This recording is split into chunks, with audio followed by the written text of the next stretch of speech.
Hey, welcome, guys. Welcome to my silent life. Welcome to my channel, Simply Michelle, and happy to have you.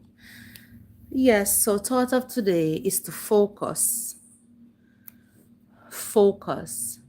reset, and keep your eyes on the prize because success is just being disciplined and know what it is you set out to accomplish, what it is you want, and keep your eyes on that prize and keep on moving, keep on trying bit by bit each day, and the sky is the limit. So yes, welcome to my live. I will be playing my stories, reruns of my stories, and I hope that you'll enjoy, written by myself, of course. And yes, happy Tuesday and all the best for the season. So What you listen think and about the story, share with me and leave a comment. come along, be a part of the family, and let us just build a community and have a good time, right? So here, just be free to be truthful because if there's anything, I love the truth, but nevertheless, on the good vibes around here. So let's get into it. This story is called The Promise. Ben dashed under the fence and ripped his pants. He felt the sting where his pants was torn, but the news of his mom passing has left him numb. The pain in his heart has distracted him from noticing the blood running down his ankle where the barbed wire has pierced his leg. He picked up speed as he turned the corner and was able to see his own in view. He made a sudden stop at his gate, knelt to the ground, catch his breath, and yelled, "No!" Ben was born in a poor family that had lots of struggles and health issues. As a result, he lost both his parents at the age of 7 years old to leukemia due to the negligence to their health, overworked, getting up early before dawn to labor. Can you imagine losing both your parents at 7 years old? Ben was devastated. His only living relative was his father's sister, Aunt Gwen. She was an elderly woman that was ill and could hardly take care of herself. However, she took Ben in. But she did not have the slightest idea of how to deal with an angry, defiant child. Therefore, Ben spent most of his time roaming the streets of the village. He would regularly be edgy, shouting, swearing at others, kicking any and everything in his path. His aunt was poor, but she was a proud woman. Even though she knew Ben was more than she could handle, she refused to honor the request of her late sister in law. Aunt Gwen sat and stared at the letter in her hands that she had read repeatedly since the passing of her brother and his wife. With tears in her eyes, she knew it was time to make the decision she had long ignored. 20 minutes later, Aunt Gwen stepped into Ben's room and sat on the edge of his bed where he lay. "Boy, I know you're not sleeping. Sit up. We need to have a talk," said Aunt Gwen. With not one word, Ben pulled himself to the head of the bed, Welcome, JB. leaned Welcome, my against the friend. wall, Welcome, my darling. with his Thank you for arms coming in. Thank you folded for in the his thumbs up. chest and curiosity on his face. Aunt Gwen looked Ben in the eyes and continued to speak. I am an old woman. I'm weak and tired. It has been 12 months since we have lost your parents, and you need structure I'm not able to give. Your mother was a smart woman. God bless her soul. This is a letter of her last request for you to be raised by Mrs. Jones, her best and dearest friend. Until your 18th birthday, should you desire to be on your own before your 21st birthday. At this stage, I no longer have a choice in the matter. Therefore, I am asking you not to give this good woman any problem. She has been nice enough to handle your mom's affair, and she has been good to our family over the years. Even though she is from high society with great respect near and far, she has never looked down on us as laborers, but received us as family. So, Ben, I know you are only 8 years old, and I have no right asking this of you. Aunt Gwen reached over, took Ben's hand into hers. With tears in her eyes, she said, I do understand exactly what you are going through. I was only 2 years older than you are when both your father and I lost our parents. Your dad was 12 years and I was 10. With all things considered, you are handling it all much better than we did. And I am proud and hopeful for the man you have the potential to become. You may not see or understand it now, my child, what I am saying, but I believe with everything inside me, you are the one that will break this curse from over our family. Just work hard, take full advantage of every opportunity while you wait on your season, said Aunt Gwen. Tears began to stream down Ben's face like a roaring river. His aunt pulled him into her arms and hugged him. She whispered, I love you, child, and you are going to be okay. Just promise yourself never to die in this old, God-forsaken village, old and poor. You have got what it takes to win, said Aunt Gwen. Ben took a pause, then looked into her eyes and said, I do promise, Auntie. I do promise, repeated Ben. Then he hugged his aunt tightly and wept in her arms. 10 years later. 10 years later, Aunt Gwen has passed and was laid to rest. It was a bright and sunny morning, and surely the month of August did not disappoint. Several weeks went by since the funeral, so Ben went down to the river, took off his clothes, and dived in.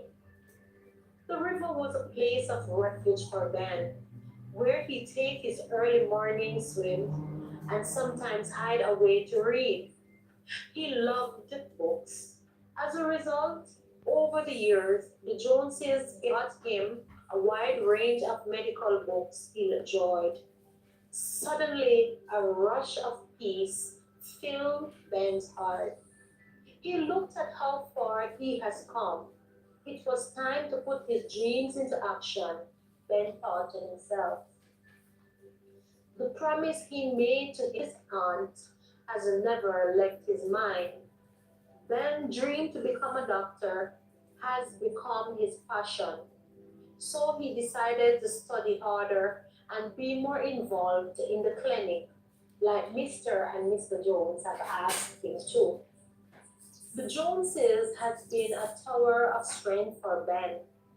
Ben thought to himself, Mrs. Jones is a dear friend to my mother. For her to make such a promise to take care for someone like me, she held that promise dear to her heart and treats me as her own. Even as a young child, she was at my side, always there to wipe my tears, held my hand through those sleepless nights and many counseling sessions. She has watched me grow into a strong, intelligent young man that I am today.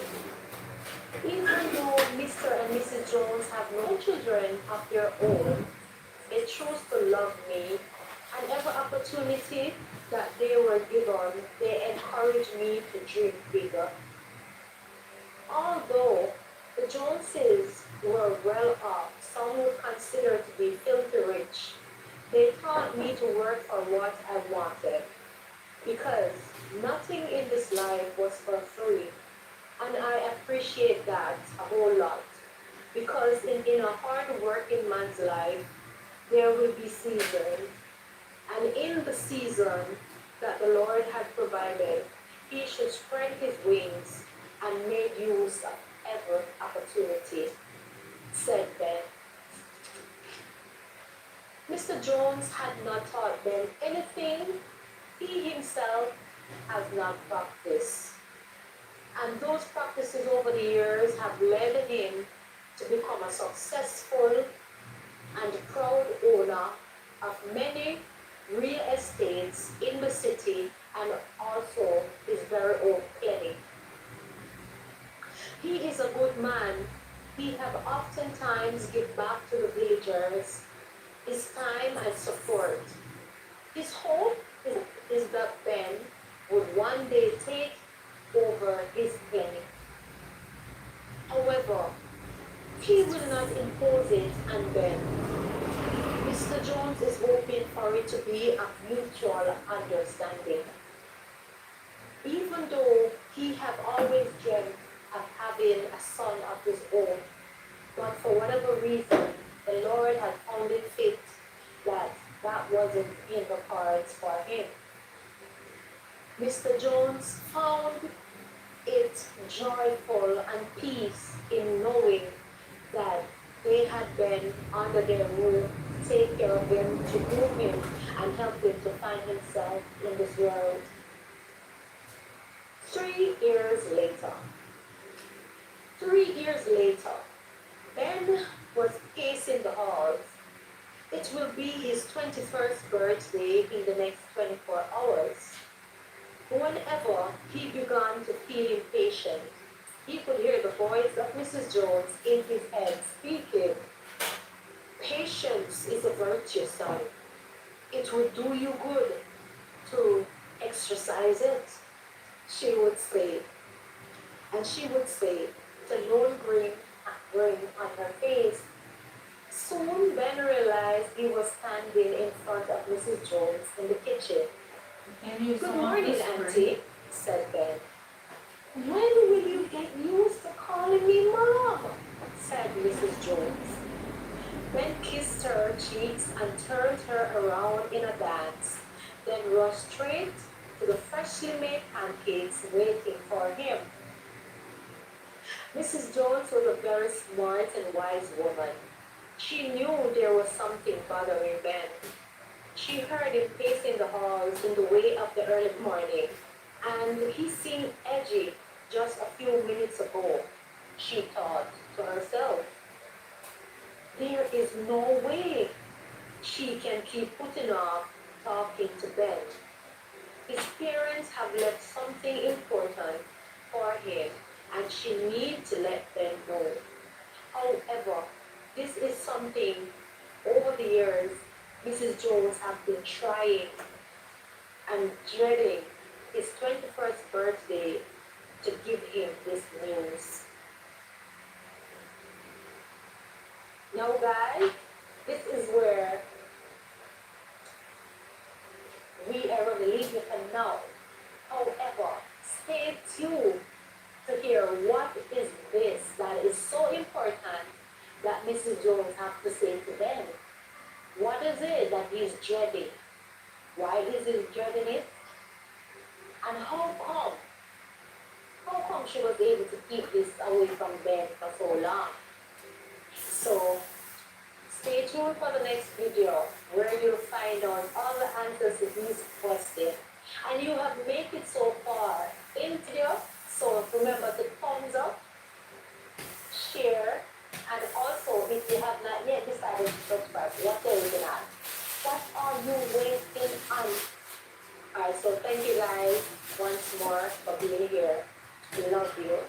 And remember, and my favorite verse, I can do all things through Christ which strengthens me. So whatever it is you're facing today, bear in mind that you are not doing it on your own, but the Lord Himself has given you the strength to do whatever it is that He has placed in your power to do.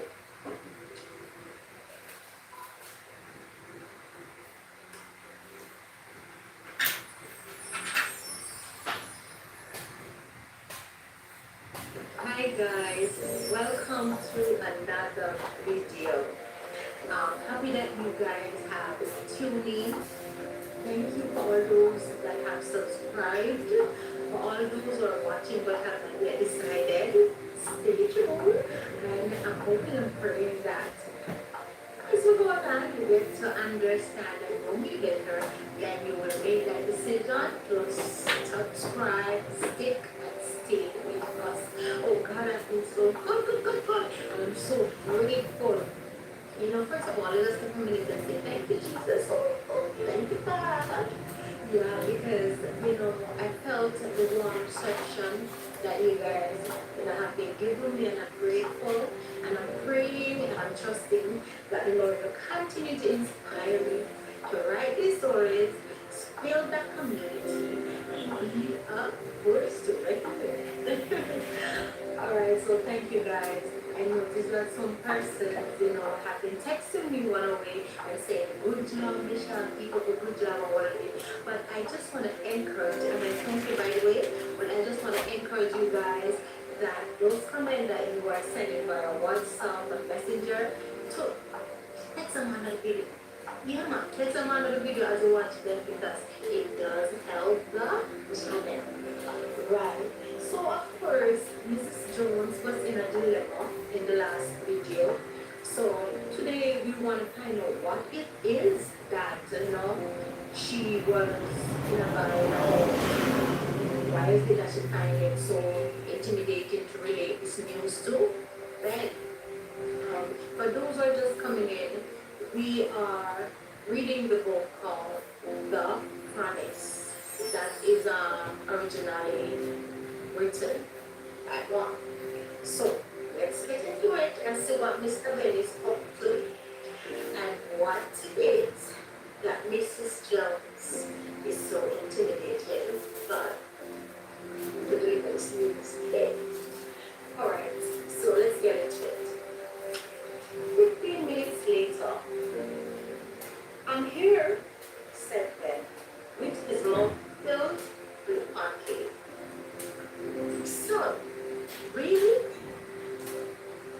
You could have waited until you had finished eating, said Mrs. Jones. Is there something on your mind, son? Ben began to put it.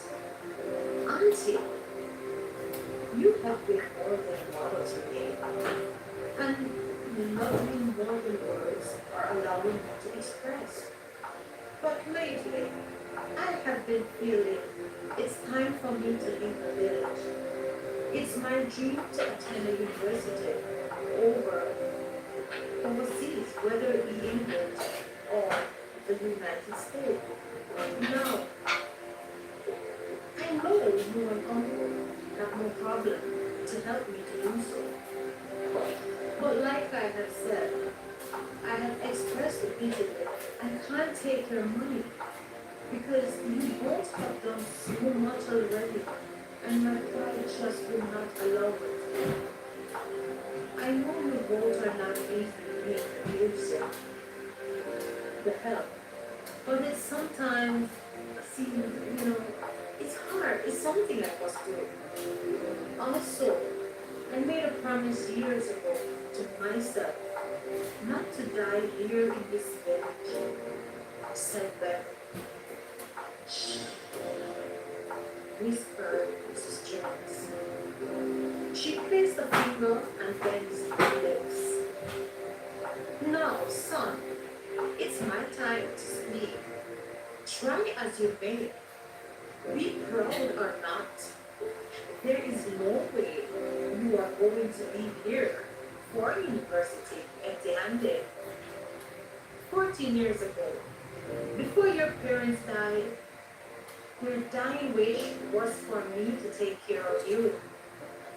And on your 21st birthday, to hand over the keys to this box.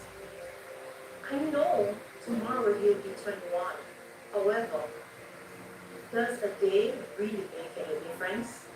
Said Mrs. Jones and smiled.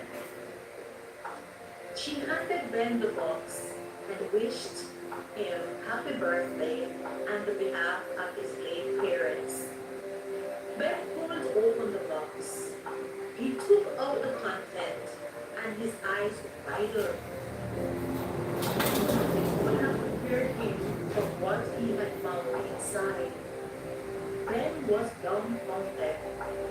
He was flabbergasted by the gift his parents had ensured was left for him. He finally looked over to Mrs. Jones, and tears began to run down his face. But Ben tried to speak, and words failed him. She reached over and hugged him. It's your season, son. Reach forth and embrace it, said Mrs. Jones.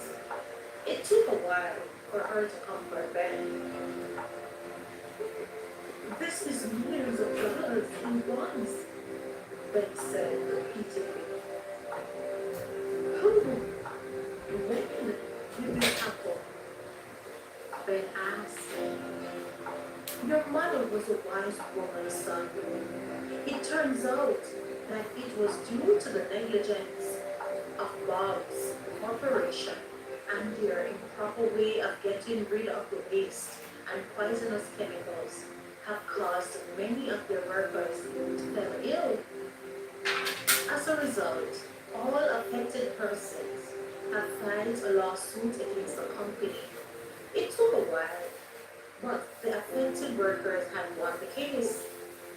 Therefore, the money your parents received helped they cleared up their medical debts, and the remaining surplus your mom left in my care to invest.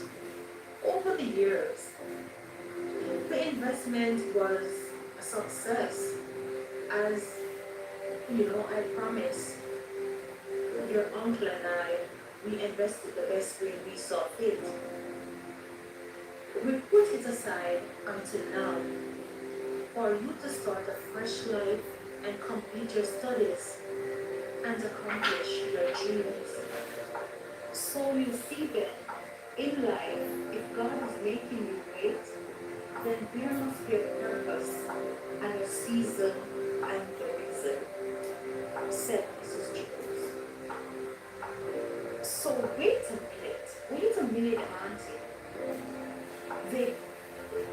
They could not, did not find it fit to take better care of themselves in order to at least live to see their only child pass the birth.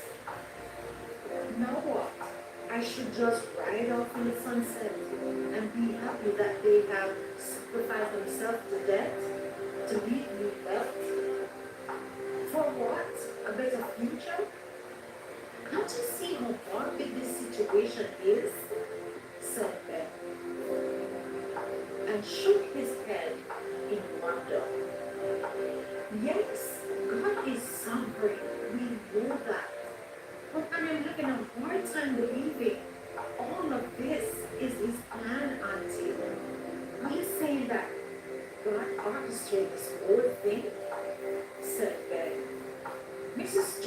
reached for it for Ben. He gave a nervous chuckle. While he drew back, looked her in the face. This is too much. It's just too much, said Ben and left. It wasn't meant of such, whispered Mrs. Jones, as she leaned back against the cushion in the as she leaned back against the cushions in the coach.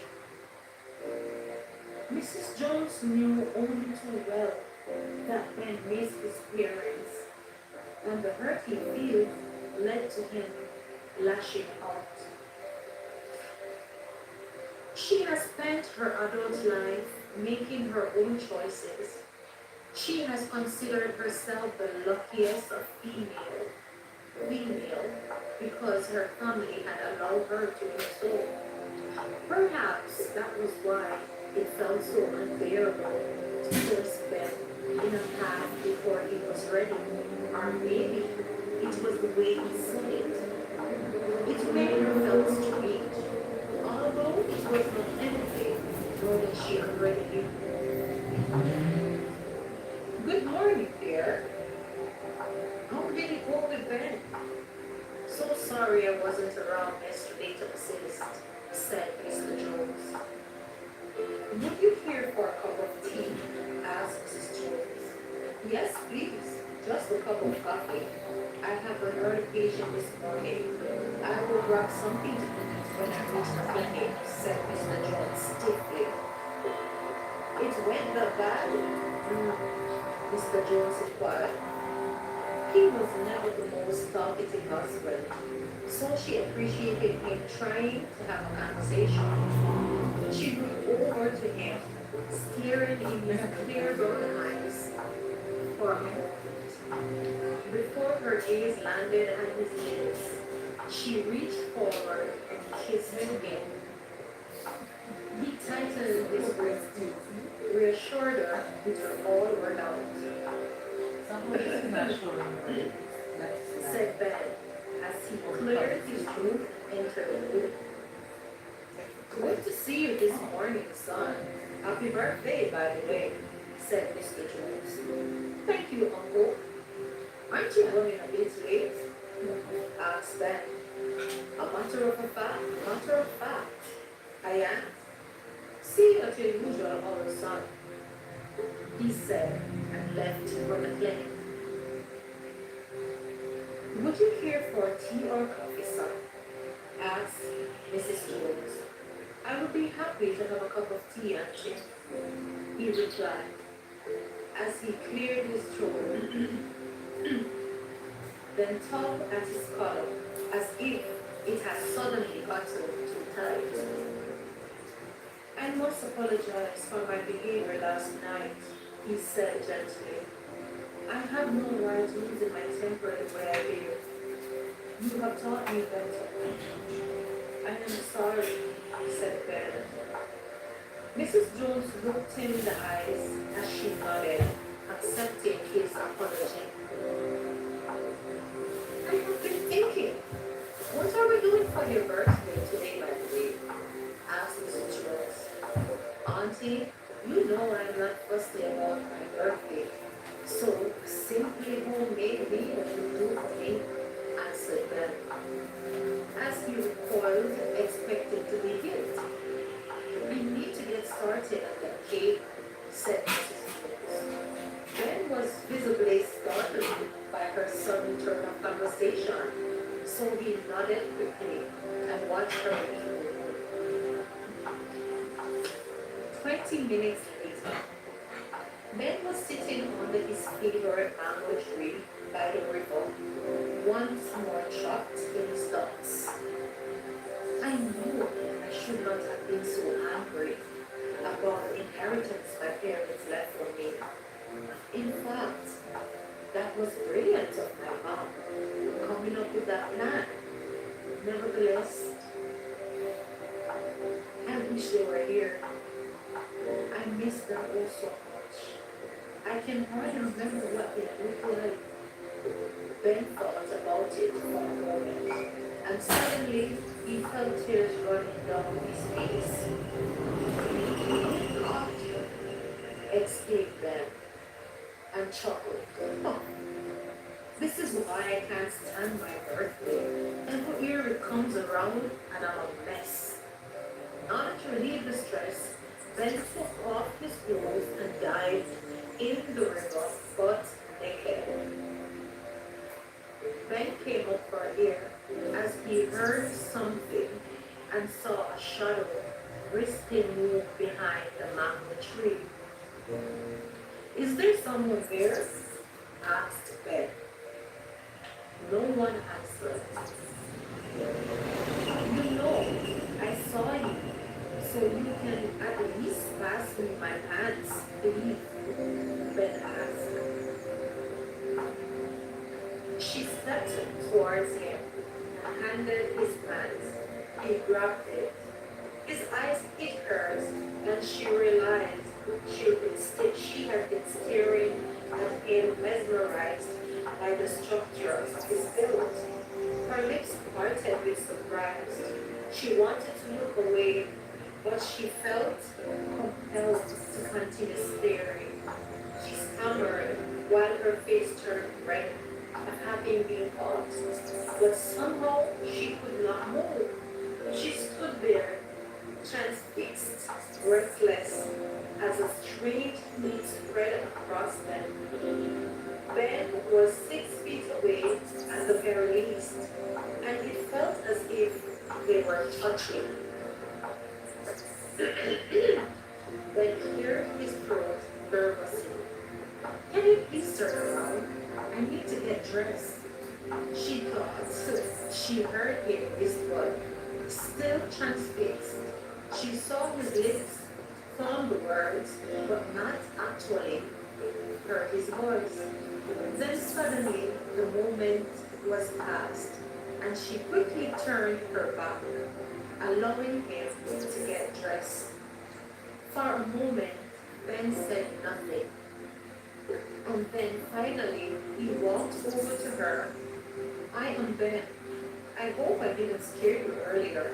Usually, no other person would have come by the river this time of morning, hence my disposition," Ben explained. "No, no, I wasn't afraid, just surprised. And frankly, you have no need to apologize to me. And by the way, I am Tessa. I live a few hours down from that street out there," she said, and Ben looked into her beautiful brown eyes that held him captive. "Anyone ever told you you have a beautiful smile?" said Ben.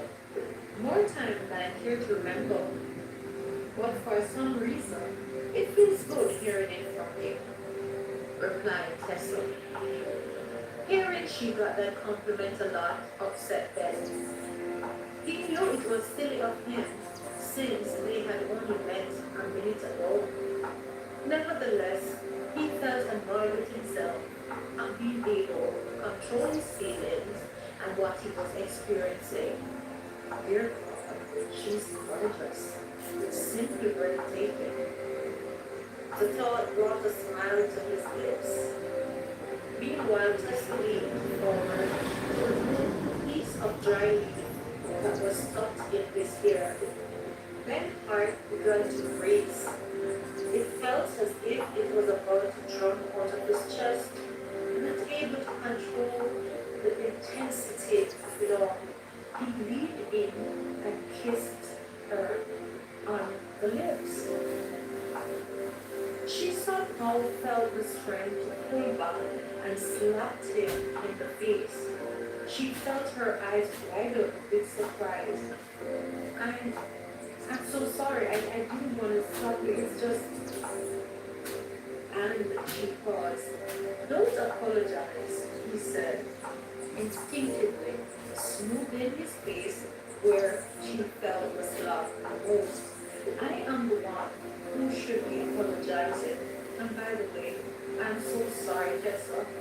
I assure you, I have never done anything like this before in my life. I just get caught up in the moment the rush of emotion that I felt. Don't apologize, she said. I felt it too. It's just, it's my part. I have never felt this myself either. But nevertheless, it's not polite for you to just walk up and kiss a stranger, the first person you have just met.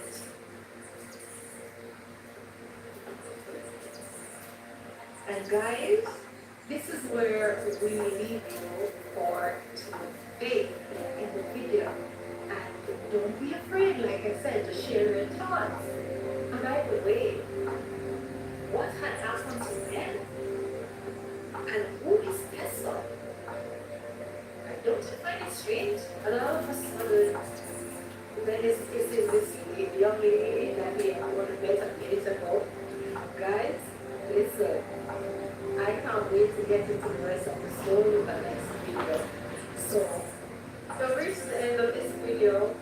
Don't forget to subscribe if you haven't done so yet. And thank you all for watching.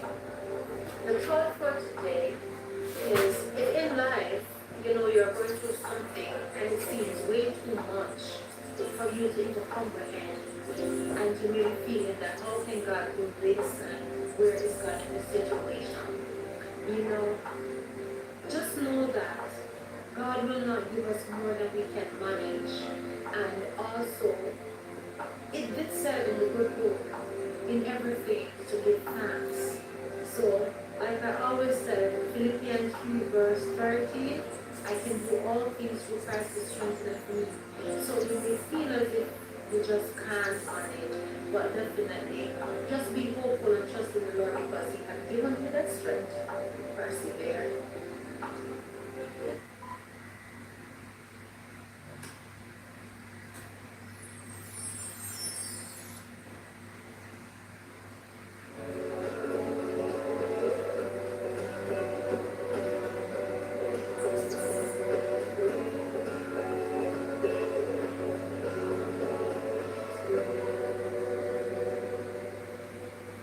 Hi guys, welcome to another video. And for those who are coming for the first time, welcome. Happy to have you. We have been reading the book that is originally written. It's called The Promise. And so far we have 3 videos that's ahead of this one. So make sure you catch up with those as well so you can get the full essence of what the story is saying. And for our returning subscribers, thank you for being here. Thank you for liking. Thank you for watching. Thank you for liking. Thank you for sharing. And thank you for letting me, feel as if what I'm doing is to make sense. I appreciate it and I love you guys. And stick and stay. For those who are just tuning in, and welcome to my channel again. It's called Simply Michelle. And I am Michelle. So we are not going to itch. We're getting right into the story because things have been getting heated around here. Alright, so let's go. I don't know exactly what to say, Tessa. I am sorry, Ben sighed. He didn't let the idea of someone he had just met having the wrong impression of him, especially Tessa. Ben has started to realize she is quickly becoming important to him, and he did not want to leave her presence, not even for a minute. And strangely enough, it seemed the feeling was mutual for Tessa. She looked at him, taking in this shovel here, and for some strange reason, she liked it. Why in heaven's name are you wandering around these lonely and abandoned parts of the village anyways? This is no place for a young woman to be wondering about, said Ben in frustration. Tessa looked up at him in surprise. Excuse me? Sorry, Daddy. I didn't realize I need your permission as to where I can or cannot go, said Tessa. He turned to her in surprise. I beg your pardon. She looked up, irritated, too stunned to say much of anything else. Ben held his tongue for a while with much effort. I am sorry, he groaned, because I'm in a horrible mood. I've been behaving poorly, and really, this this apology is difficult enough as it is. So please don't ask me to explain. If it makes you feel better, any better, I just felt a sense of protection. I was just genuinely concerned for your safety, said Ben. They both locked eyes, staring at each other, and all of a sudden, she felt a sense of gratitude. Thank you for your concern, she murmured. Do you usually spy on naked men? Asked Ben. It was an accident, sir, grumbled Tessa. Are you sure? Are you sure it wasn't curiosity? Ben asked. Oh, please, don't pretend to be offended, she said. I am not pretending, said Ben. His handsome face lit up with a smile as he leaned back against the mango tree. Well, so now that we have that settled, said Ben, how come it's the first time I'm running into you? Inquired Ben, crossing his arms. Come a little closer. I feel like I'm shouting. I assure you, I don't bite. No, thank you. I'm just lying here, replied Tessa. It's my birthday today, you know. Do you care to honor my wish? Just honor me this wish. After all, it's my birthday. I just want to get to know you, Tessa. It's fair to say you know by now that I like you. Ben said. She gave a laugh at the sound of Ben admitting he liked her. Correct me if I'm wrong, but I sense the feeling is mutual. It's obvious in everything we have done since we met, said Ben. How do you know that? She asked. I know. I see exactly how I'm feeling in your eyes. He said, there is something happening between us because I felt it from the minute I locked eyes with you. And you seem like a really good guy. While there's nothing wrong getting to know you, Ben, I'm a God-fearing woman. My faith and my relationship with God supersedes above all else. So you see, Ben, my new from years ago, I left here around the age of 6 years old. I would regularly travel back and forth. Over the years, then my mom died and things got complicated, she said. My condolences. I understand only too well in that department, said Ben. Thank you, but it has been a while, so I'm in a better place now, said Tessa. I take it you lost someone as well, Tessa asked. Yes, both my parents and my auntie. But I'm also in a better place now, said Ben. We do seem to have lots in common, Tessa. I respect your faith and the fact that you believe in something higher than yourself. I appreciate it. That. I promise you, I do not come to take away from your life. But should you allow me in, I would want to be a part of it, yes, of course, also to ask. I know there's a God, But right now, I'm having difficulty believing in his words. However, I want you to be mine. I can't explain it, but it feels like I have known you all my life. And meeting you feel like a part have been added to my life that fits. You know, I don't know if you get it, but it just fits, it feels right. I realized he wanted her by any means, yet he wasn't certain why. Being a practical person that he was, still he wasn't surprised because for the first time in his life, he felt whole.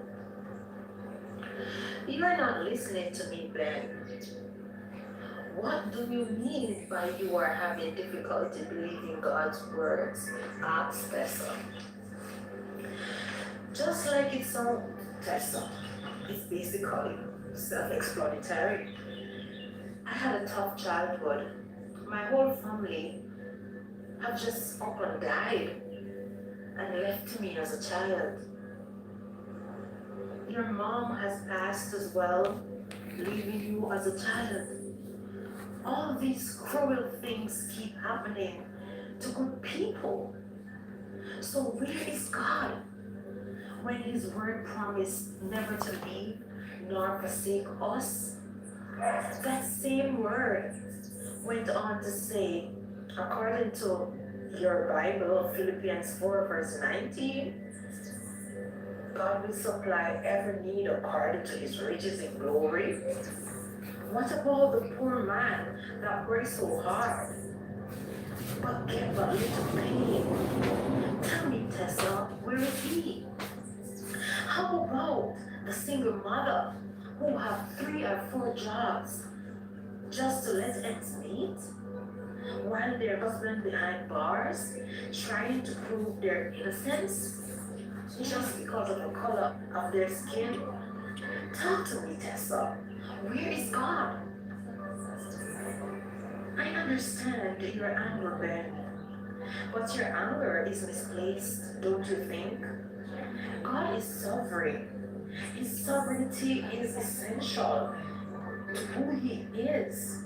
God has supreme authority and absolute power over all things. And yes, he is very much in control. Despite of our perplexity, his word says, God words all things according to counsel of his will, or his own will. Ephesians 1:11 says that.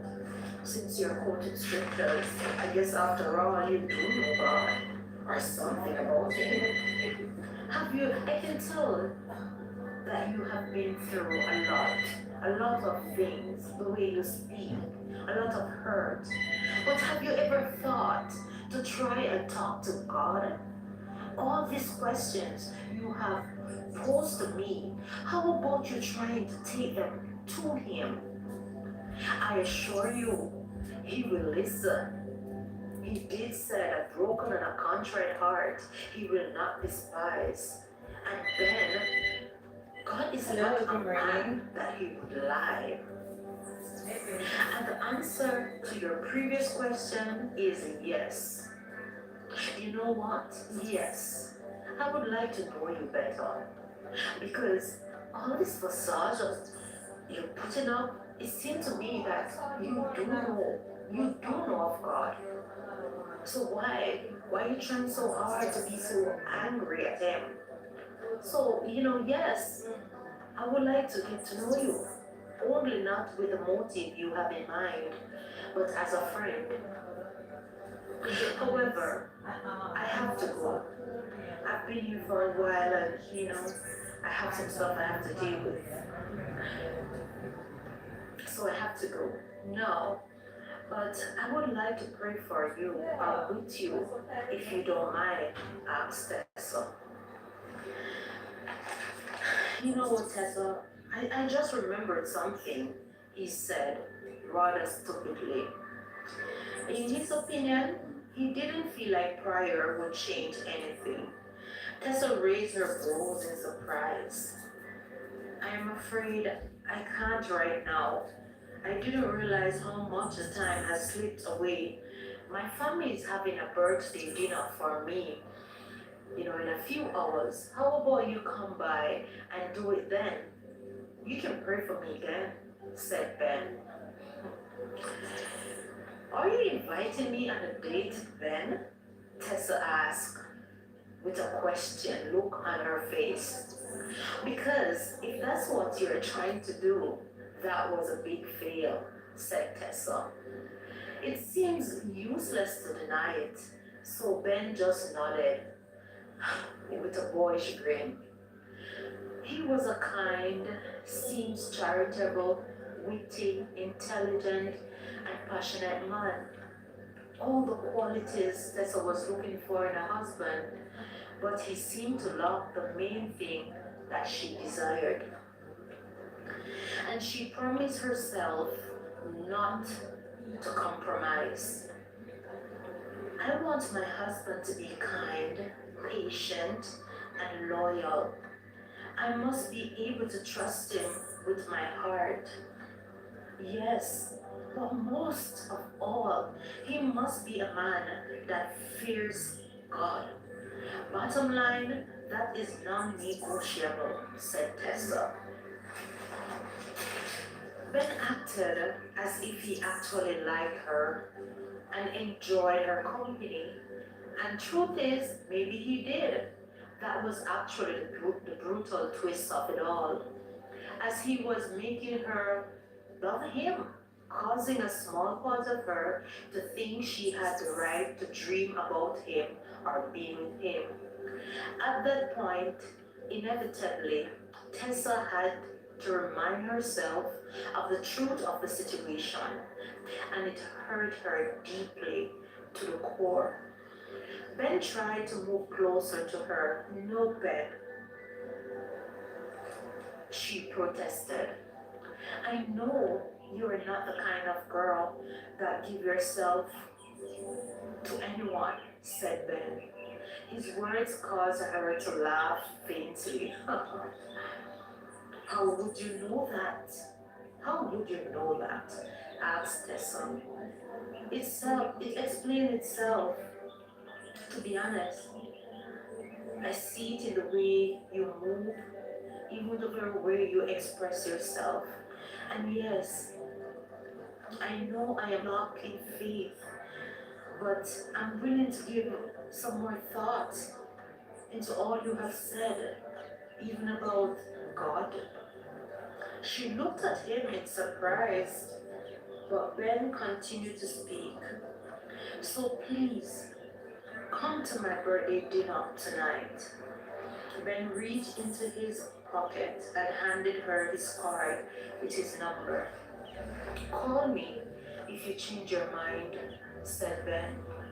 Even in that moment, Ben knew he had to have her. There was certainly a strange, strong connection between them, an unusual bond that he just cannot shake. And he knew not even the mere fact that God is really her supreme person or even the means of her existence, that could not stop him from trying to win her. Her eyes met his. I can't, she said. You can't or you won't, asked Ben. In spite of what you think, Tessa, I am a good man, and I don't really act or usually act this way around females or anyone for that matter. But I just can't shake this thing with you, and I just feel like something about you, it's right, and I just let you walk in and just walk out of my life just like that. What if I never get a chance to meet you again? I said, Ben, I think I realize that yes, you are a good man, But like I've expressed to you, Ben, sometimes being good is just not enough. For me, a man that knows God, fear God, and stand with the authority of God, it just gives me confidence. It makes me just wanna give that man my all. It's my ambition to give him my whole heart, not just a part, but everything that is within me.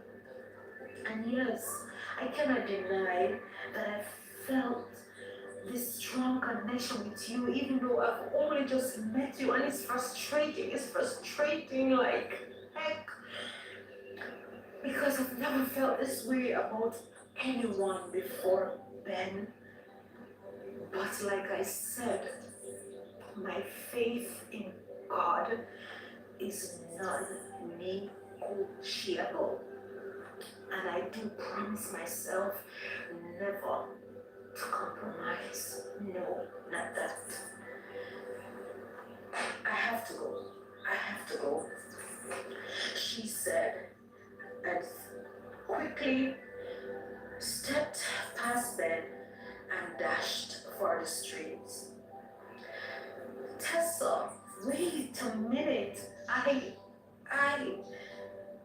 Ben tried to continue speaking, but he couldn't make a sound. So guys, this is where we will stop for today. So stay tuned for the next video for us to see, will Tessa accept his invitation to come to his birthday dinner? Will Ben be able to deal with the fact that Tessa is a woman of God and she is not up to negotiate her faith? So let us see. Let us see how it all unfolds. So surely if you have made it to the end of the video, remember to subscribe if it's your first time, and like and share and become a part of the Simply Michelle family. I love you guys and thank you all for being here again. So remember to trust in the Lord with all thine heart and lean not to thine own understanding. And like I always say, in all thy ways acknowledge him, and he shall direct thy path.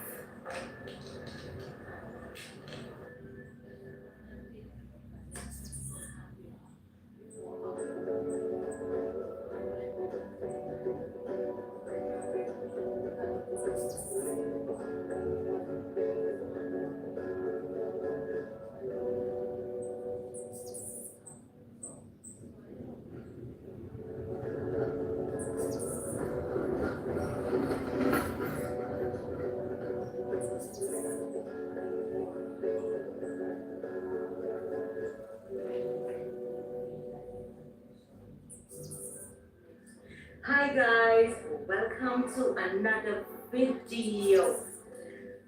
Welcome to my channel, Simply Michelle. And if you're here for the first time, relax, breathe, feel comfortable, and make sure you comment and share after watching the video. And the topic that we're still on is the promise.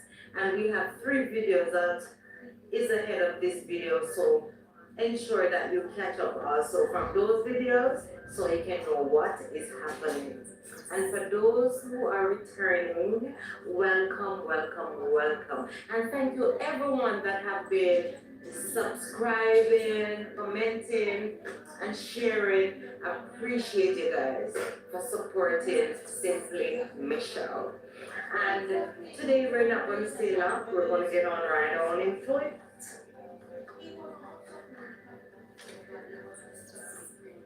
I took it you went by the river today, son.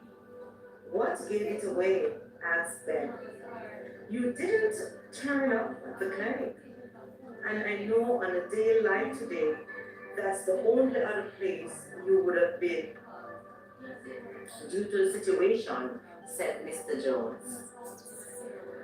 If only you knew, Uncle. The situation had gotten worse, thought Ben. Sorry, Uncle. I know I should have informed you.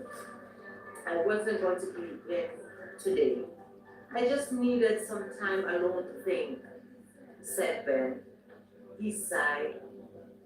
A wave of guilt washed over him as the thought of how he spent his day flooded his mind.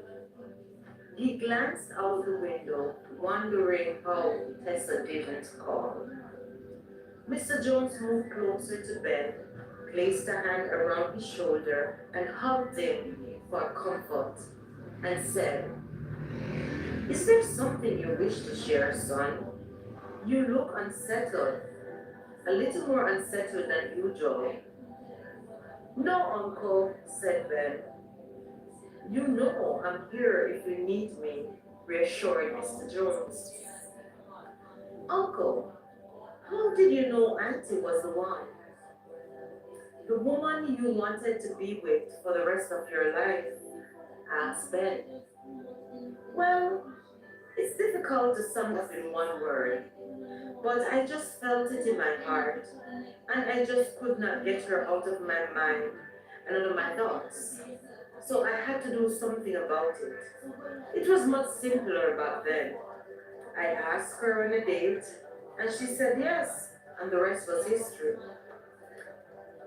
Ben pursed his lips in contemplation, staring down at his phone. Are you expecting a call? Or is there someone you are dating? Asked Mr. Jones. Not really, Uncle. It's complicated. Respond Ben. I have time to listen, son, Mr. Jones said. Thank you, Uncle, but maybe next time. Few seconds later, Mr. Jones looked down at his glass of wine, which was quite empty. He had drunk the whole thing, yet no memory of doing so. Come, son, let's not keep your aunt waiting, said Mr. Jones. Wow, Auntie, you have outdone yourself, said Ben, with a big grin. You have prepared all my favorite foods, he said, with his jaw dropped open.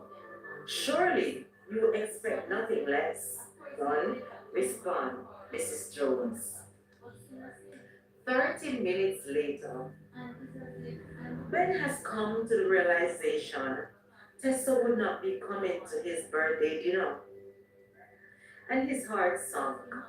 Leave it to his aunt. She knew exactly how to put a smile on Ben's face. She burst the corner singing, Happy birthday to you, happy birthday to you, happy birthday dear Ben, happy birthday to you.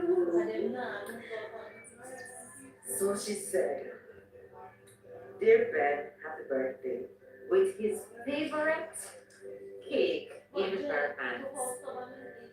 It's rich yellow and brown in color, bright red cherries on top, and glittering candles all around. Make a wish, son, cried Mr. Jones. Ben closed his eyes for a second, then blew out the candles. What did you wish for, son? Mr. Jones asked.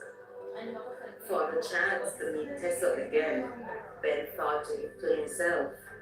Surely, you don't expect him to tell you his wish there, said Mrs. Jones.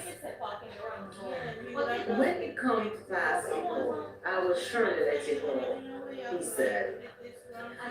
Dear, I'm waiting on a slice of cheesecake and make it thick, said Mr. Jones. Okay, slow your roll. You know you're not to have cake, Jones, said Mrs. Jones.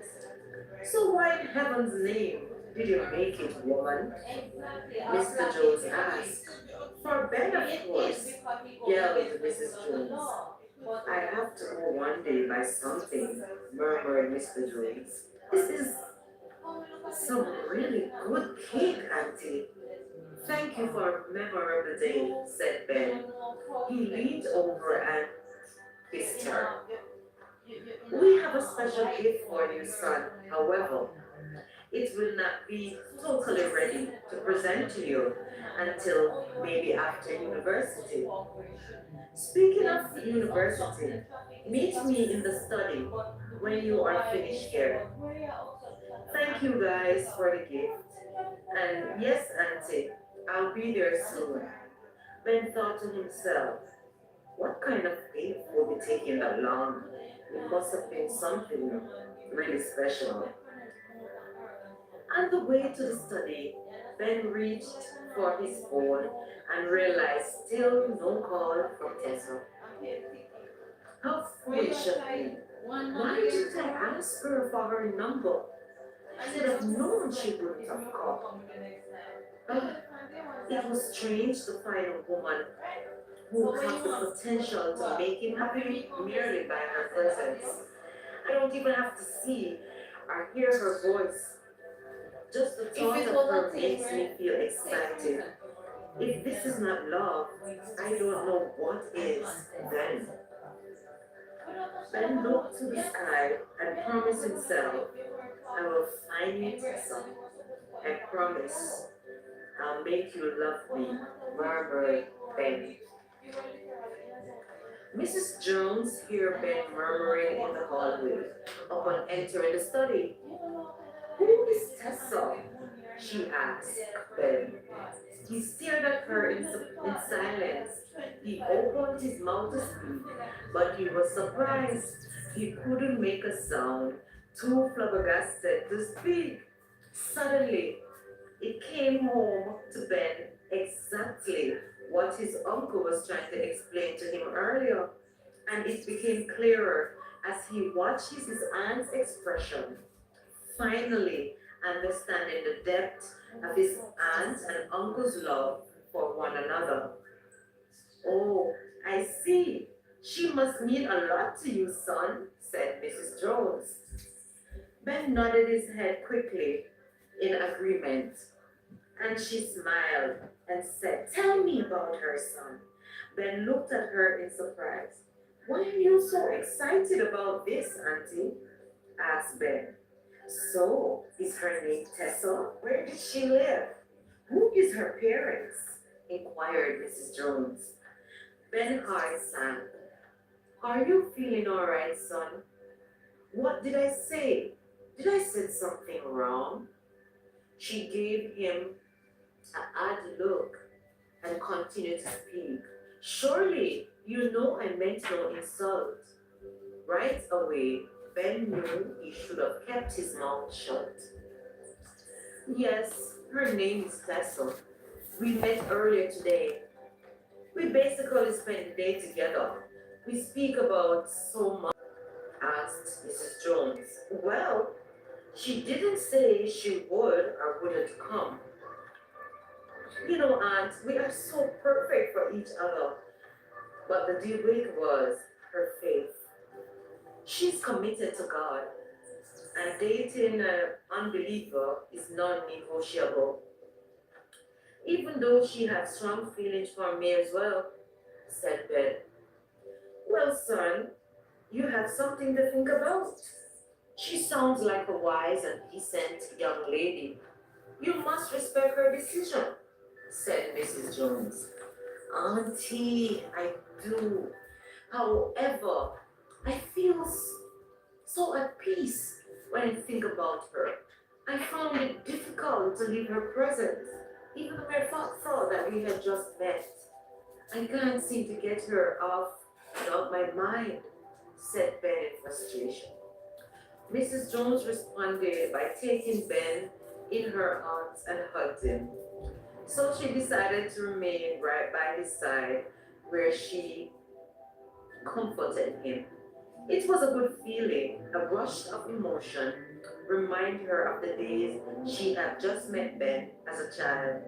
She felt needed and she liked it. Few minutes later, why don't you call her, son? She asked.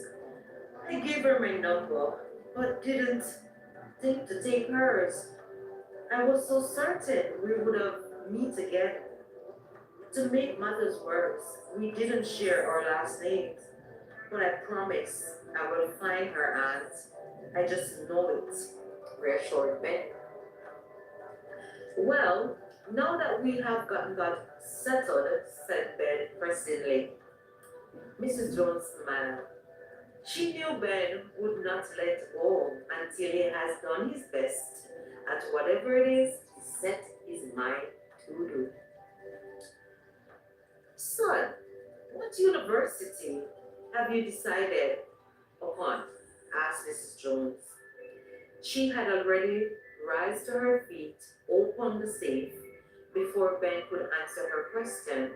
She took in her hands keys and box Ben had refused some time ago. Harvard University, Auntie, said Ben to her previous question. Well, well, well, look at you, son. How come you didn't mention you got in? Asked Mrs. Jones. I was just distracted, Auntie. I'm sorry. And I know we would have speak soon anyway, said Ben. Here you go. These belong to you. And I am sure you'll be needing it with this prestigious university you have gotten into. And congratulations, by the way, my brilliant boy, said Mrs. Jones, while handing the keys and box over to Ben. I can't, Ben said, and the pain in his voice almost shattered her. Nonsense, she said.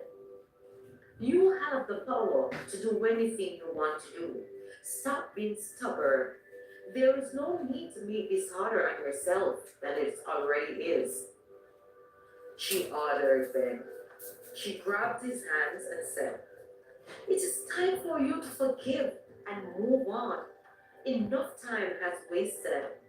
Your parents meant well, and they have done the best they could under the circumstances. You are being given a second chance. It would be foolish of you to refuse it, said Mrs. Jones. Finally, after several minutes of this nonsense, Ben whispered, I'm sorry, Auntie. I do need the money, I know. And thank you for keeping the promise you made years ago. I don't say it often, but I'm grateful for you and Uncle and all you have done, said Ben. Mrs. Jones sighed loudly, and that caught Ben's attention. And for the first time, he thought to himself that she looked tired. I wish your mom was here today, too, you know, Ben. I missed her every day. But life goes on. We have to keep moving forward in order not to become trapped within our pain, said Mrs. Jones. I can't imagine anything that would bring me great joy than having her here, said Ben. How about Tessa? Asked Mrs. Jones with a mischievous smile. They both looked at each other and burst out in laughter. Soon after, Ben's heart skipped a beat because suddenly everything felt right. As the days passed into a week, Ben discovered Tessa had left for the States. It turns out she was staying 4 farms away from where Ben lived, on the Flynn's Ranch, the second largest ranch in the village compared to Jones. Mr. Flynn was one of Mr. Jones' dearest friends. They have known each other for years. The thought of how close Tessa was living and the fact that she was Mr. Flynn's granddaughter saddened Ben. If he had known all this information a week ago, things would have been better for him with Tessa. Or so Ben thought to himself. Ben tossed a pile of clothes onto his bed in frustration. Within an hour, Ben has his bags packed and ready to leave for university. The whole family was excited for the journey. Mr. and Mrs. Jones felt like proud parents as they gather Ben's belongings and head out on their voyage. As they journeyed along, they asked Ben the question, what if you run into Tessa? Well, it's news in the village that you liked her, and so far the word has spread. And as far as I know she's going to university in Boston as well, but I'm not sure if it's Harvard. However, yes, what if you run into Tessa? What will you do? Auntie, when I cross that bridge, I promise you, I'll have the strength. Said Ben. So guys, we have come to another video. As you hear, Mr. Ben, he's after university to the great unknown. Tessa, will Tessa be there? Will she be in the same university as Ben? We know that she lives in the States. And as you hear, Mrs. Jones said that rumor has it in the village, because you fly fast in the village. Everybody know that, oh, Ben is interested in Tessa. And the little escapade that they had is out there in the streets. So, let us wait and see how will it unfold. So, until another video, just remember to trust in the Lord with all thine heart and lean not to thine own understanding.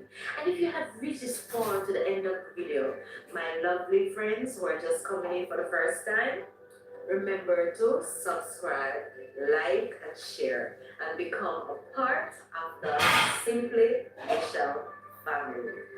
Bless you. Thought for today.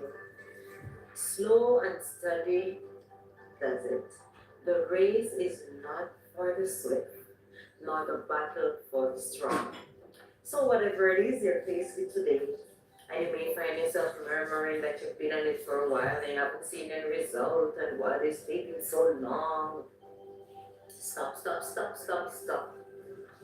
for a minute. Remember, in everything you should be giving thanks, because when the praises go up, then the blessings come down. And also, you're finding it difficult?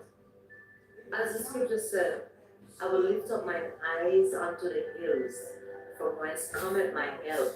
My help cometh from the Lord. If you're doing anything and you feel as if it's too much and you're not getting the results you want, call to the Lord. Yeah, like you talk to your friend and say, Lord, I'm tired of this. Come on, Jesus, hear my cry, hear my plea. But stay slow and steady, and I guarantee you the end result will worth your while. So hang on in there, lift up your chin and keep at it. Run your own race and keep in your lane, and as sure as night fall a day, you will cross the finish line.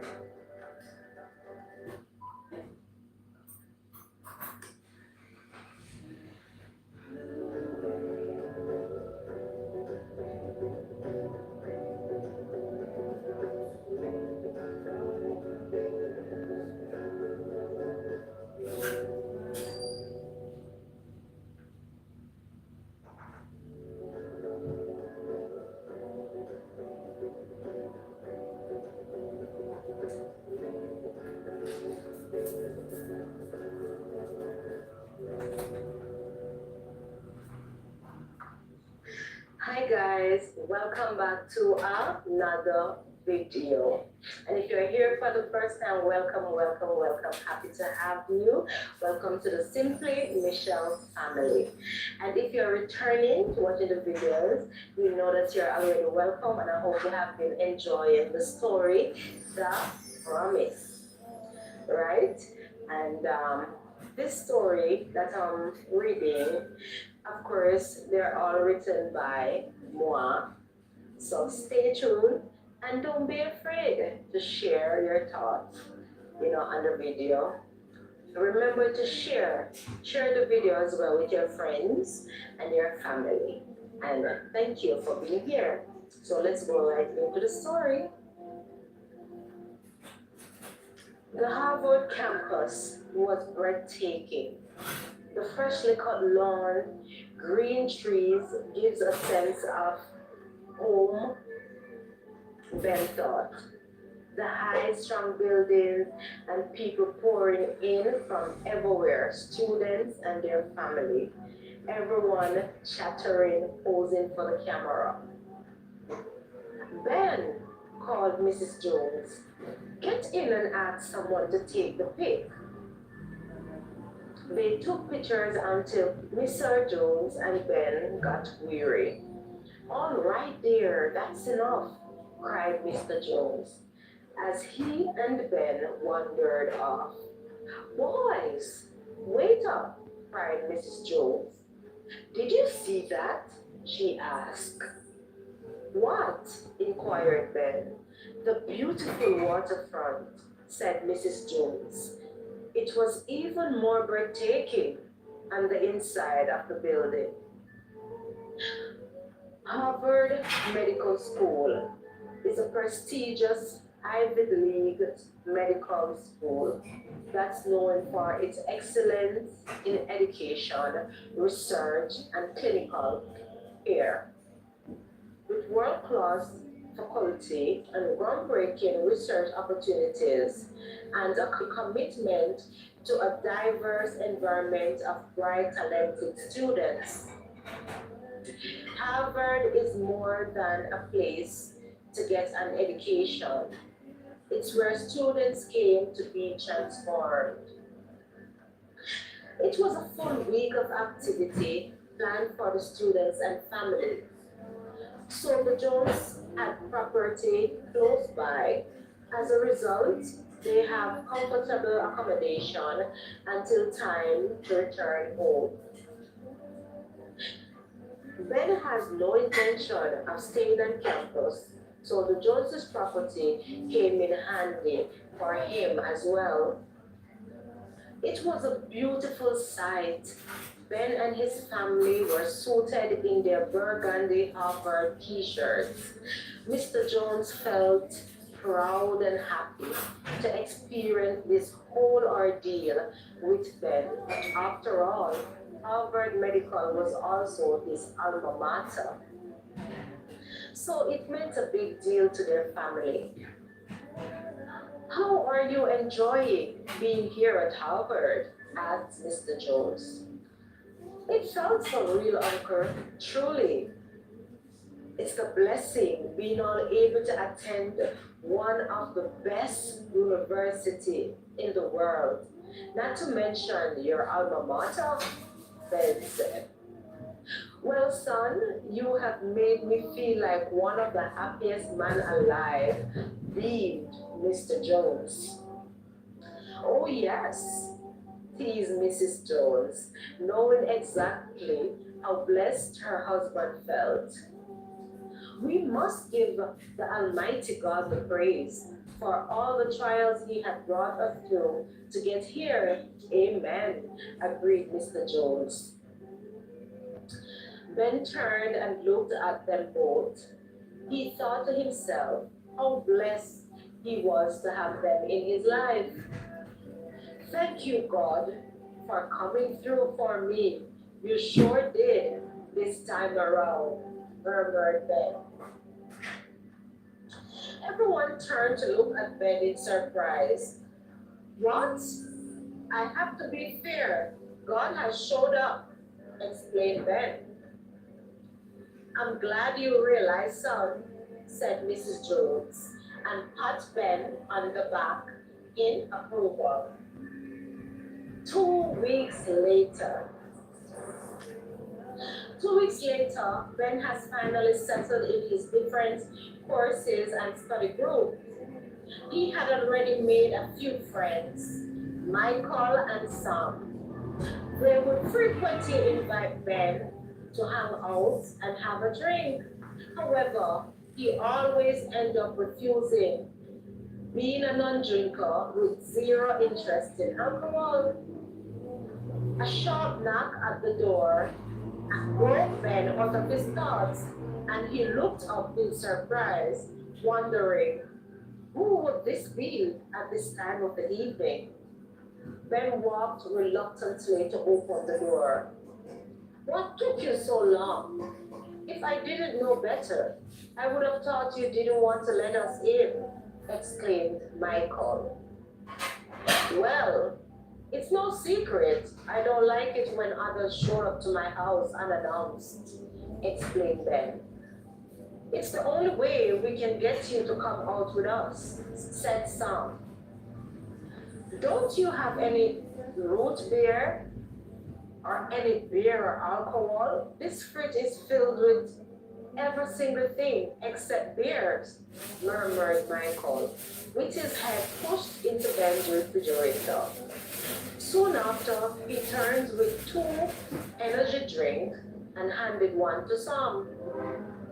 Where do you keep your bread? I need to make a quick sandwich, cried Michael.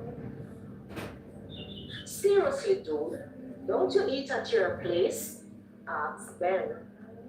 Never mind, I found it, shouted Michael. A few minutes later, we're not leaving here without you, Ben, said Michael, and crossed his arms. I am tired of your nagging, said Ben, with a loud sigh and grumbled. I am just fine where I am. He continued to speak. He continued to protest. Come on already, dude. We need to get going, said Michael. Where do you keep your chips? Asked Michael. You know what? I am coming before you eat me out of house and land, yelled Ben. 15 minutes later, the last place Ben wanted to be was around a bunch of noisy fat boys after what felt like an hour, but it turns out to be only 5 minutes. Michael returned with a cup of ginger ale, or so Ben thought. After a few cups, he had gotten more sociable, laughing and dancing like his life depended upon every move. Sam and Michael felt pleased to see Ben finally letting down his hair and having fun. At least until they both noticed something was not right with Ben's face. They both rushed to Ben's side. Dude, your face is swollen. It's like the size of a watermelon. And you are breaking out in hives. Are you allergic to something? Inquired Michael. Ben laughed. Ha ha ha. No wonder I'm itching. The only thing I'm allergic to is alcohol, said Ben with a funny grin on his face. Then continued to speak. Now you know why I don't drink, he said and collapsed in Michael's arms. Crap! What have I done? Exclaimed Michael. What? Do you always have to get carried away with your stunts? Asked Sam. Michael looked around to pretend Sam was not speaking to him. Perfect example of the point I'm trying to make. You played too much, Michael. What if something more serious had happened to Ben? Do you understand? He could have lost his life, said Sam. Oh, stop being so dramatic, Sam. And furthermore, I didn't know a little alcohol could do that to him. How could I have known he was allergic when he didn't bother to tell us? Michael tried to defend himself. So now you're blaming him for almost taking his life? How can you be so darn selfish, Michael? Shouted Sam. I am sorry, okay? I know I am wrong, said Michael. Save your stupid apology from Ben and pray to God that he woke up and he's safe, said Sam. I just wanted, I was just trying to help him to relax and have some fun. Had I have known he's not able to smell a beer without getting sick, I would not have put him through such an ordeal, murmured Michael in reverse. Well, dude, that is why you should grow up and respect people's pace and get used to hearing no, scolded Sam. Will you two idiots stop making noise at my head? Murmured Ben and sat up in the bed. Dude, you scare us to heck, said Michael and hugged him. What am I doing in the emergency room? Asked Ben. Ask that loony beside you, replied Sam. Don't speak, just rest and relax.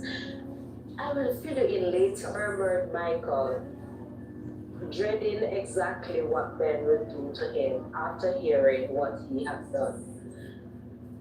Michael, don't let me get up from this bed, spoke Ben. Okay. What happened was I put a small amount of alcohol in your drink for you to loosen up, just a touch, just a bit, not knowing you were allergic to the darn thing. A simple misunderstanding. And I'm truly sorry. Come on, dude, I'm sorry. I promise never to get ahead of myself again, pleaded Michael. You deceive and poison me? Asked Ben, with a look of terror on his face. Well, when you put it that way, it sounds ugly. Wait, don't tell me you called my home and told my family? Inquired Ben, while dreading the answer. Oh no, we didn't. We were not sure if we should, at the time. So we haven't, said Sam. Good job, Sam. Thank you. At least one of you have your head on your body. Good morning, gentlemen. Can you kindly please leave the room so I can talk with Mr. Allen?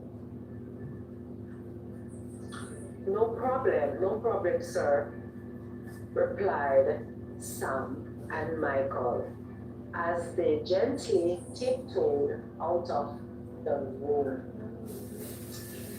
So guys, we will be stopping here. And what next? What is to come next?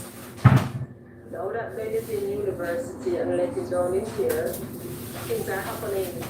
So definitely if you have reached the end of this video, of course, I'm asking you to like, share, and subscribe if you have not done so as yet. And as I always said at the end of my video, scripture Philippians 4 verse 13, I can do all things through Christ who strengthens me. So, be blessed.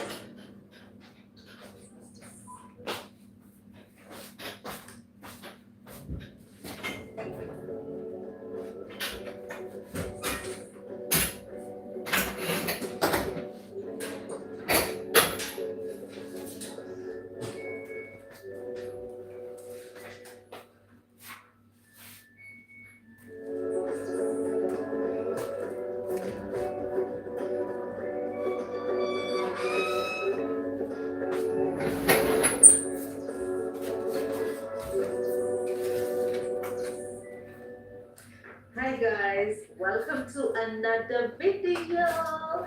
Yes, and we are still on the story, The Promise. And for those who are coming in for the first time, welcome. And I hope that you will watch the video in entirety, share your opinion on the story, and there are few videos that are ahead of this one. So after watching this one, you can do due diligence. Go to see those and leave your comments. And my returning subscribers, bless each and every one of you. I'm happy that you're turning up for me and supporting the channel. Alright, so for this video, let us not itch. Oh, and for those who are coming for the first time, these stories that I'll be reading, yes, it is written by moi, in case you're wondering. And I hope you do enjoy the stories, and I hope you will find a character in the story that you will find interesting, and you would like to support, so talk about, he or she. Alright, so let's get into it. So, Mr. Olive, I take it you're not aware you are allergic to alcohol? He asked. Yes, doctor, I'm aware of it. It was a stupid misunderstanding, exclaimed Ben, and it will not happen again. Be more careful with your health. It could have been worse had you not reached here at the time you did, said the doctor. I do not want to see you back here under these circumstances, he repeated. Thank you.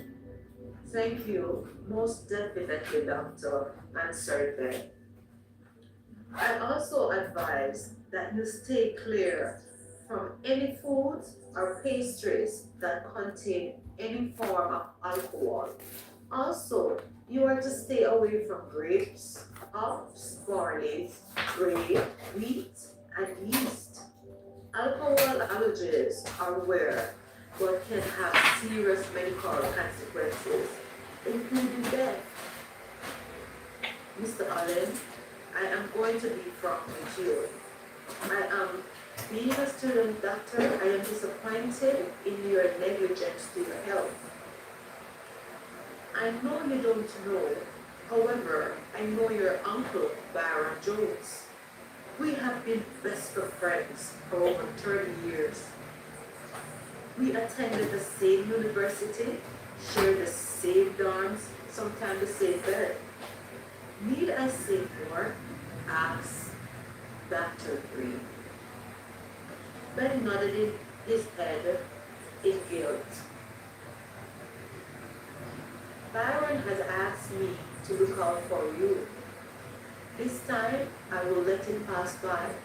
However, I meant it earlier. I do not want to see you back here under these circumstances in my yard. And Ben, this is my way of looking out for you, said Dr. Green and left the room. I am going to put Michael and Madeline 6 feet under, thought Ben, as Michael and Sam entered. Well, the doctor looked at Amanda. Do you know each other or something? The way he was, speaking and behaving with you, asked Michael. Or something, responded. So what? What did he say? Can we go? Can we go with you now? Inquired Michael. Yes, I can leave. Do you realize what you have done, Michael? I felt like shit. And the worst part is, I didn't do a darn thing. I am the victim here. You messed up everything, man, said Ben. Sam, can you drop me at my home, please? I just want to be alone for a while, explained Ben. No problem, man. I understand, said Sam. Okay, I get it. I messed up, said Michael. No, Dave. Now is not the time. Now is not the time. Leave it alone, let it go, said Sam. And squeezed Michael's shoulder. Michael agreed, grabbed his head, and stepped back. I just walk over to my dog, said Michael. Sam entered the vehicle after Ben drove home. 17 minutes later. Thank you, Sam. I appreciate it, said Ben. Don't mention it. That's the least I can do, answered Sam. Hey Ben, wait a minute. Wait a minute before you go. I think he's getting holiday Said sense. Sam. Mike, he do means well. Try and see if you can give him a chance. He's a little different and awkward and sometimes do the most weird things. But he's not such a bad guy after all, explained Sam. Thank you, Sam. You're a good friend. Just let him sweat a minute or two. It will do him a lot of good, said Ben. They both looked at each other in agreement and sighed. Ben rushed straight to the bathroom and took a well-needed bath. What do I have that is easy to prepare? For my breakfast. I don't have much time on my hands, thought Ben. After all, just don't like being in the kitchen any which way. He made him a omelette with toast, orange juice, and a cup of milk tea. The sudden ringing at his phone caused Ben to jump. Hello, Auntie, answered Ben. We're just checking in, son. Letting you know we have got home okay. How is it you didn't bother to call us? Anyway, we're safe back at the ranch. Actually, we tried calling many times last night, but you didn't pick up. Is everything okay, son? She asked. I'm fine, Auntie. Was out late with some friends. I'm sorry for making you guys worry. I just got up and started my day without checking my phone. Okay, son. And eat up. Eat the food I prepared. Do not leave it in the refrigerator to go bad. And then you'll have to throw it out. And remember, also to change your bedding every other week. You have a washer and dryer. All you have to do is just separate the colors and put them in. Okay, Auntie. Okay, said Mr. Jones. Come on, leave the boy alone. Let him breathe, he interjected. All right, love, said Mrs. Jones. Okay, Auntie, love you, said Ben. Talk to you guys later, and disconnected the call. And suddenly, he missed them both for the first time since he left home. After breakfast, Ben decided to throw his beddings into the machine. After all, it's Saturday. He had a few hours before he had to head out to campus. While the machine was going, Ben felt the sudden urge to read the Word of God. He remembered the Bible he saw in the master bedroom that belongs to his aunt. He opened the Bible without a thought. The first verse that caught his eyes read, Who said findeth a wife, findeth a good thing, and obtaineth favor of the Lord? Said Ben. Proverbs 18:22. See, you're trying to say something to me, Lord. Ben looked to the heavens, shake his head in approval, and smile. Yes, I know. If only she felt the same way, that would be great, thought Ben. Put in a word for me, he suggested. Yeah, but the people that As have got we their talk. baby, as they were If saying you to have him, got and to be looking the down shop at owners and all someone of that. like me, said Ben, Shop with his head owners. raised to the sky again. Well, I mean, either He which felt way, the but need at the to end of the day, continue remember him reading. saying So that he to did. you, it's not.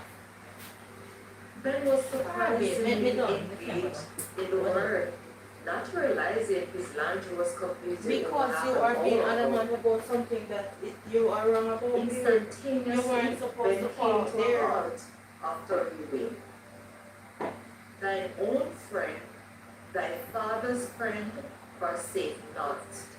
Neither go into thy brother's house But in even the you day know of you thy shouldn't have it calamity. because when you go down For there, you better know is a where to neighbor park and where to that stay is because near just because we're than a staying brother around. afar What I'm off. looking at, you see, I believe that Proverbs we're 27 always. verse 10. Come on. He reached for the towel and the couch and could no longer help but the tears in surprise. As an overwhelming emotion swept through him, Ben felt mesmerized, yes uncertain, as if somehow he had been captured by the memories of his past and present. How the Joneses were of no relation, yet they became his everything, even more than a next of kin could be. He felt grateful, happy, and blessed. And on the other hand, a sorrowful feeling he just felt inside. He bowed his head and began to pray. Sovereign God, I come to you. Forgive my ignorance. I know I have done you wrong, and I am sorry. Help my unbelief. I do not want to get past. I want to get past the hurt and bitterness. I just want to get beyond it all. I don't have the words to pray, as this is not something that I often do. So as I remember the scriptures that I read, I will use your word because at the same time it relates to me. And as Psalms 27:9 said, hide not thy face far from me. Put not thy servant to ground. That's not true.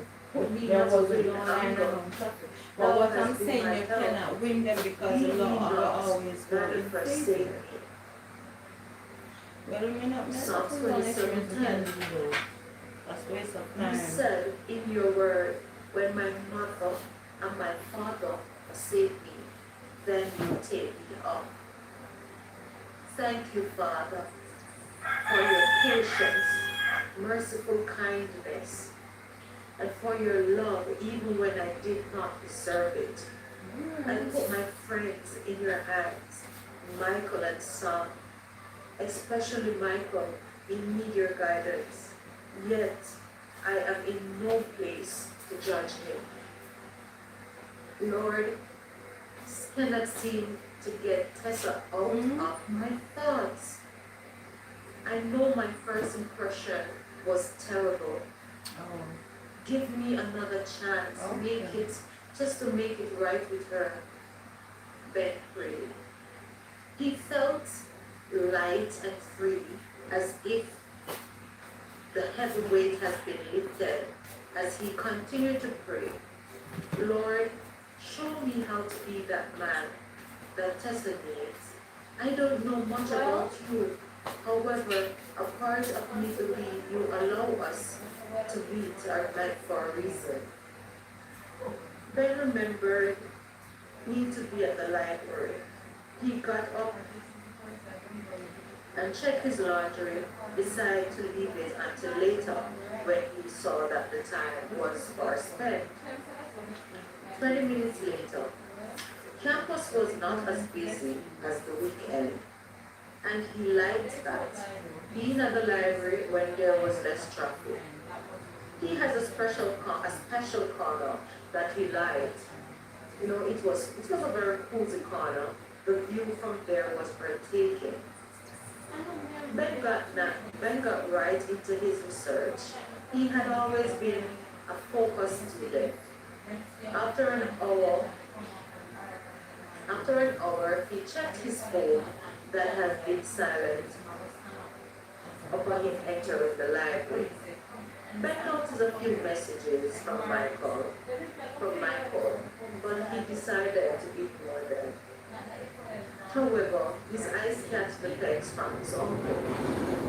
Your aunt do not know what to do with herself since you left, son, said Mr. Jones, also with a laughing emoji. Ben smiled and responded with a text. Take her out to dinner, replied. Being utterly distracted by his phone, suddenly Ben heard a familiar voice. He stood quickly Oh, you saying something? and followed the sound. He winced, then asked, Tessa? Yeah, that's me As too. if he didn't recognize the person he was standing in front of. She rose to her feet. He pulled her into a bear hug and asked, "Where have you been?" I have, she stuttered. She cleared her throat, realizing she had not yet introduced Greg. Greg took the time to observe the awkwardness between their both. Oh yes, Greg, this is Ben. Ben, this is Greg, she said. Her cheeks turned bright pink. Ben took Greg's hand and gave it a firm handshake. "Nice to meet you," said Greg. "It is good to see you," said Ben. "And you," she replied. Greg shifted in his seat. It was getting uncomfortable for him to watch, then staring into each other's eyes where they are saying so much yet saying little or nothing with their voice. "Excuse me, I need to go to the restroom," said Greg. Not sure either of them My realized cake is not, he I had don't left know the room. Blinking right, is not this. And guys, that is where I'm going to leave the story today. Who is Greg to Tessa? And what will the second meeting be? win it, that's how we Is it that Ben will get into his feelings once more and forget to ask all the necessary and right questions? Is this a second chance? Well, Alright, let's move on with my work. don't be afraid to comment. What are your thoughts? Oh Lord, I'm burning upon me. Like I always said, Philippians 4 verse 13, I can do all things through Christ who strengthens me. So whatever you're trying to do today, do it to the best of your ability.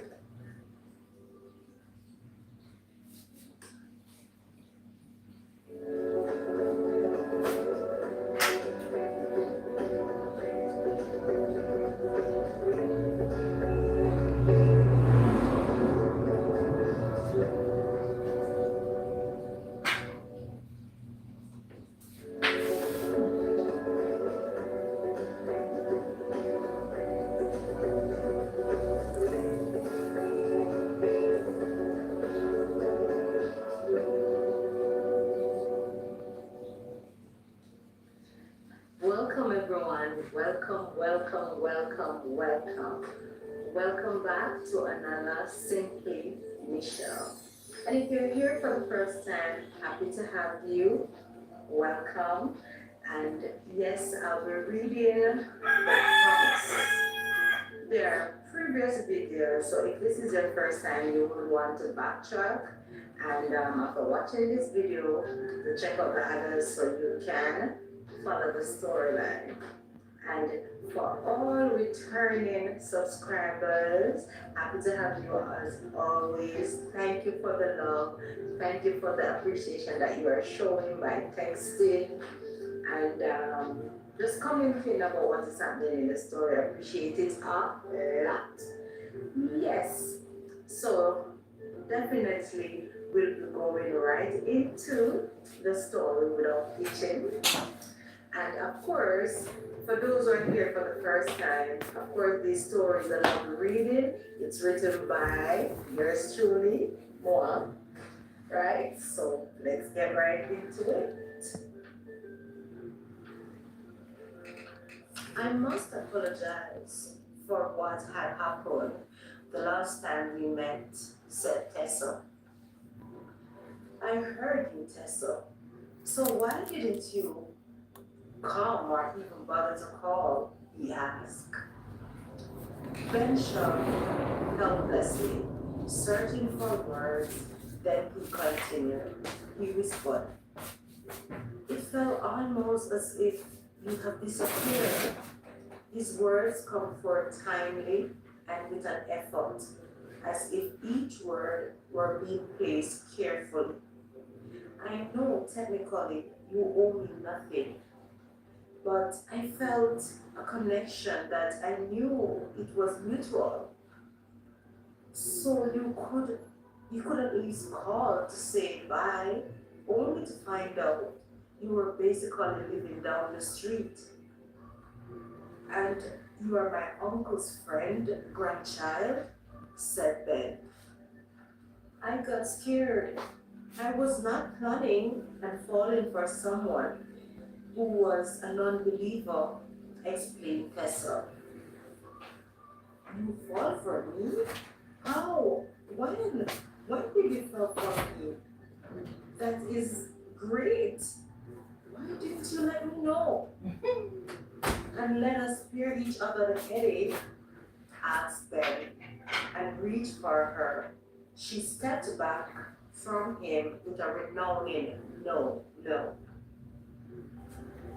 You are not listening, Ben.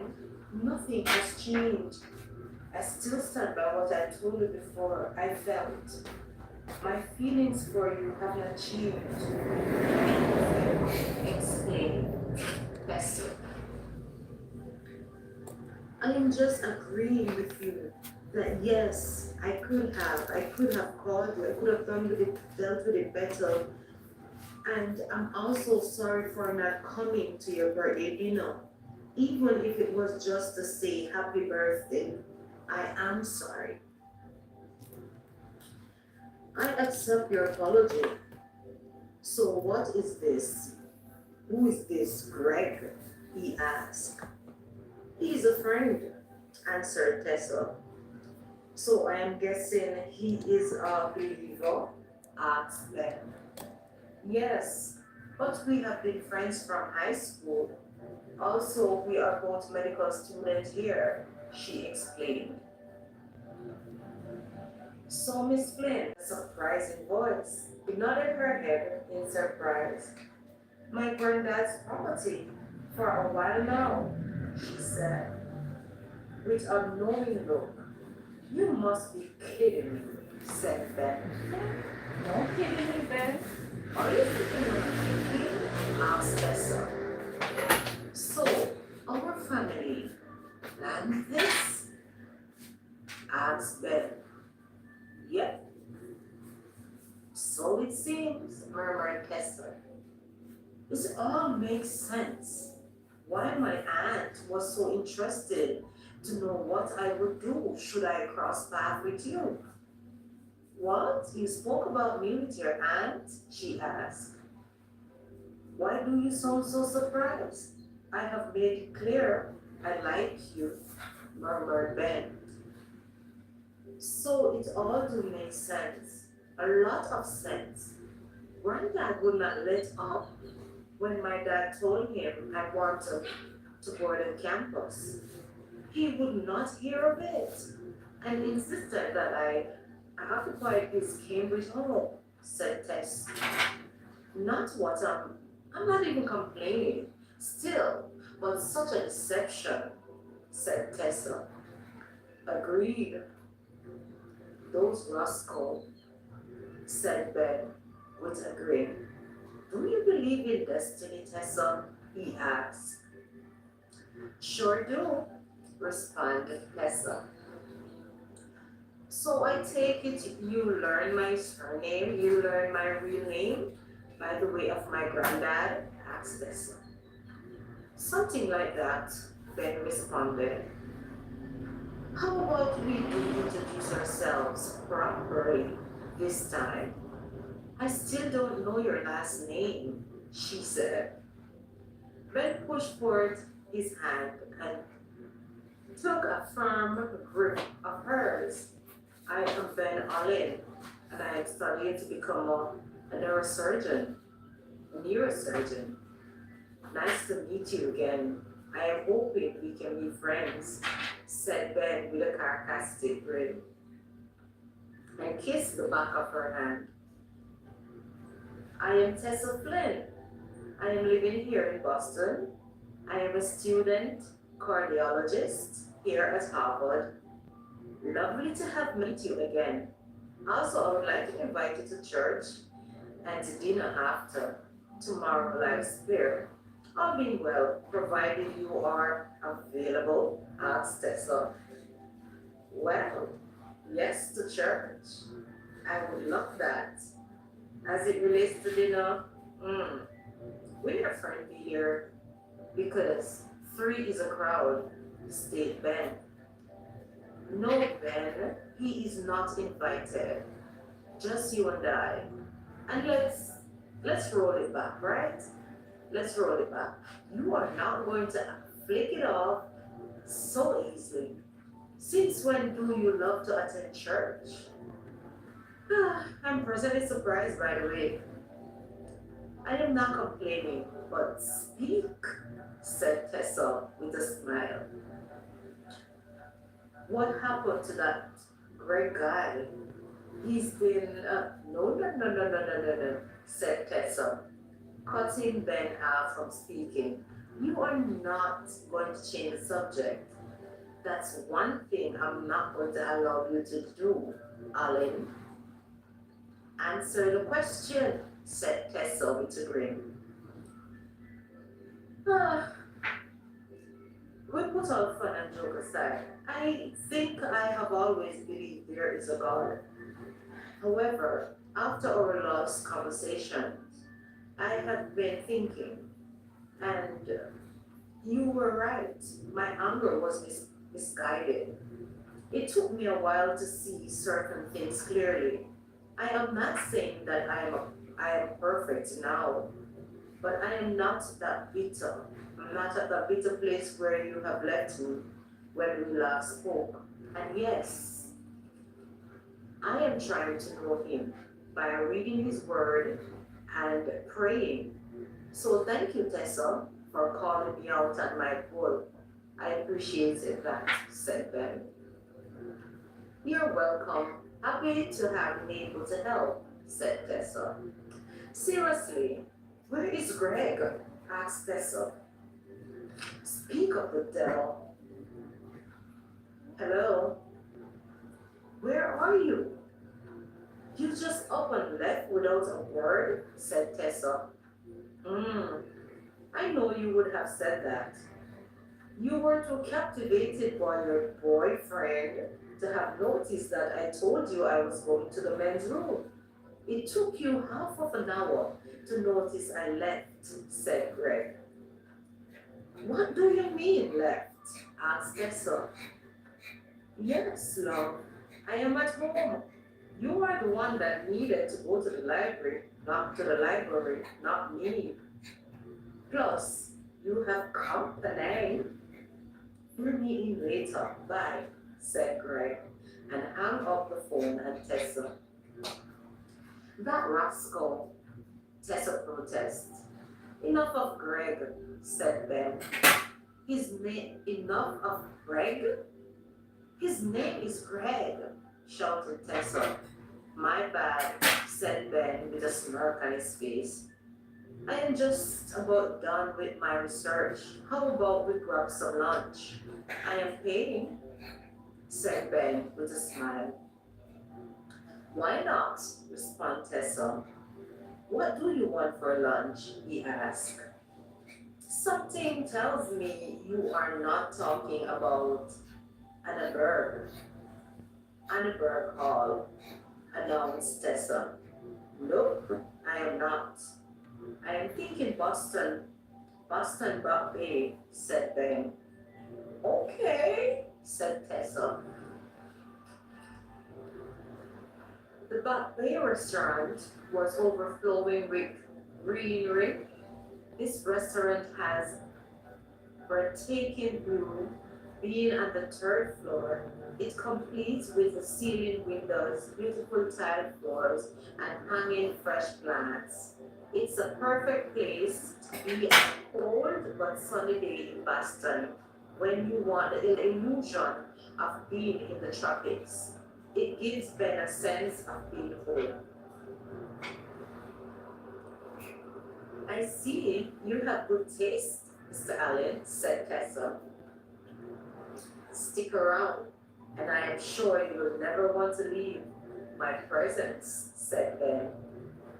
Are you this charming with everyone, or just me? Asked Tessa. Ha ha ha. Ben laughed out loud. The server came over, introduced himself. Hello, my name is Ted. I will be your server for today, he said. handed them the menu, and filled their glasses with water. Nice to meet you, I'm Tessa, and this is Ben, Tessa introduced. Feel free to call whenever you both are ready to order, he said and left. The menu consists of roasted chicken and ramen, Thai beef salad, and fish tacos and more. Have you ever been here before? Inquired Ben. No, I wanted to, however, I didn't get around to it until now, said Tessa. Learning this was her first time, and he was experiencing it with her, made Ben smile. In his heart, he knows this will be their first date. Not wanting to scare her, once again, he kept his precious thoughts to himself. Tessa looked up at Ben. What are you up to? I can see it in your eyes. You would not be Ben if you were not up to something, said Tessa with a smile. He turned away his head to look down and laughed gently.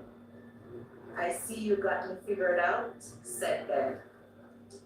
Did you think about me? Or did you ever wonder what I was doing? Asked Ben.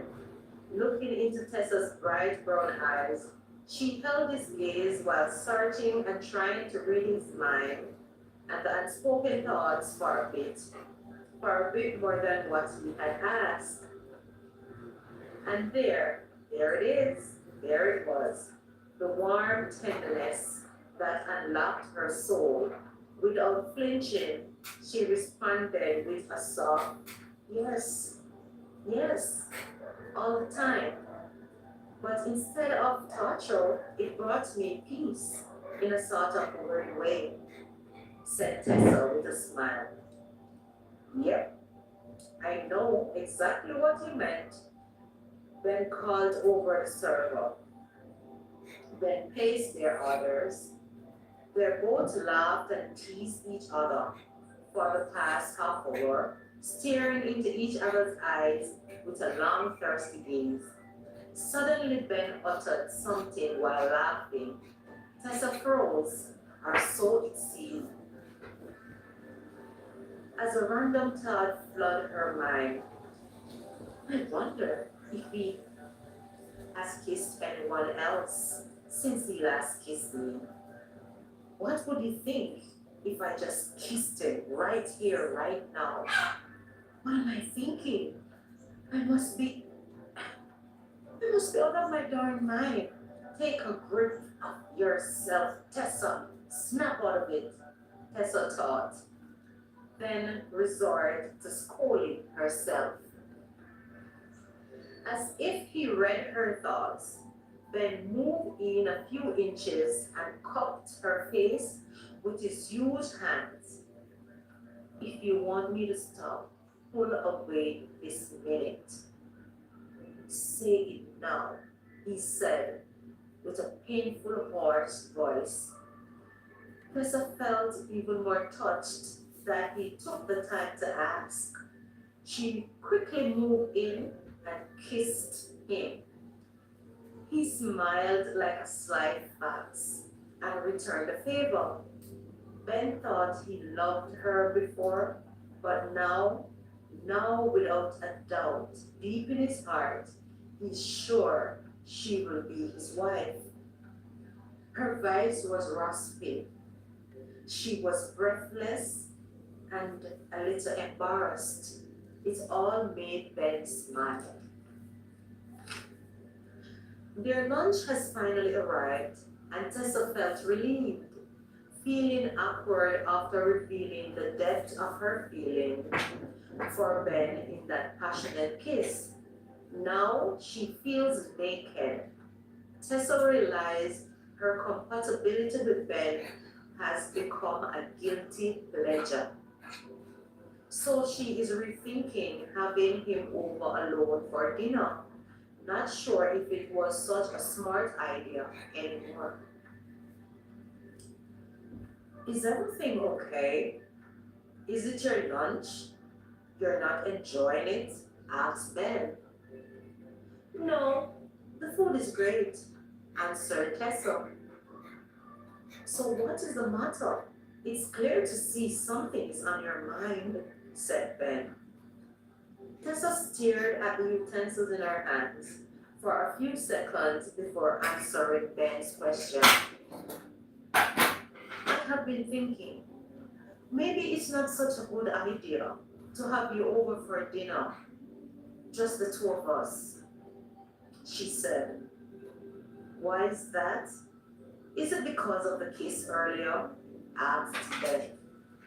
Yes, but also I have come to the realization that my feelings for you are much stronger than I previously understand.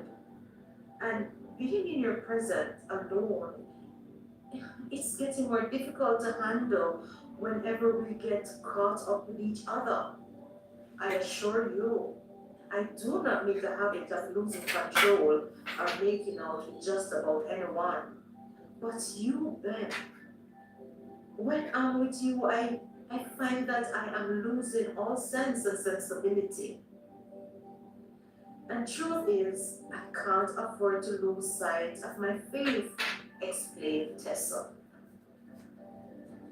He looked at her, then cleared his throat.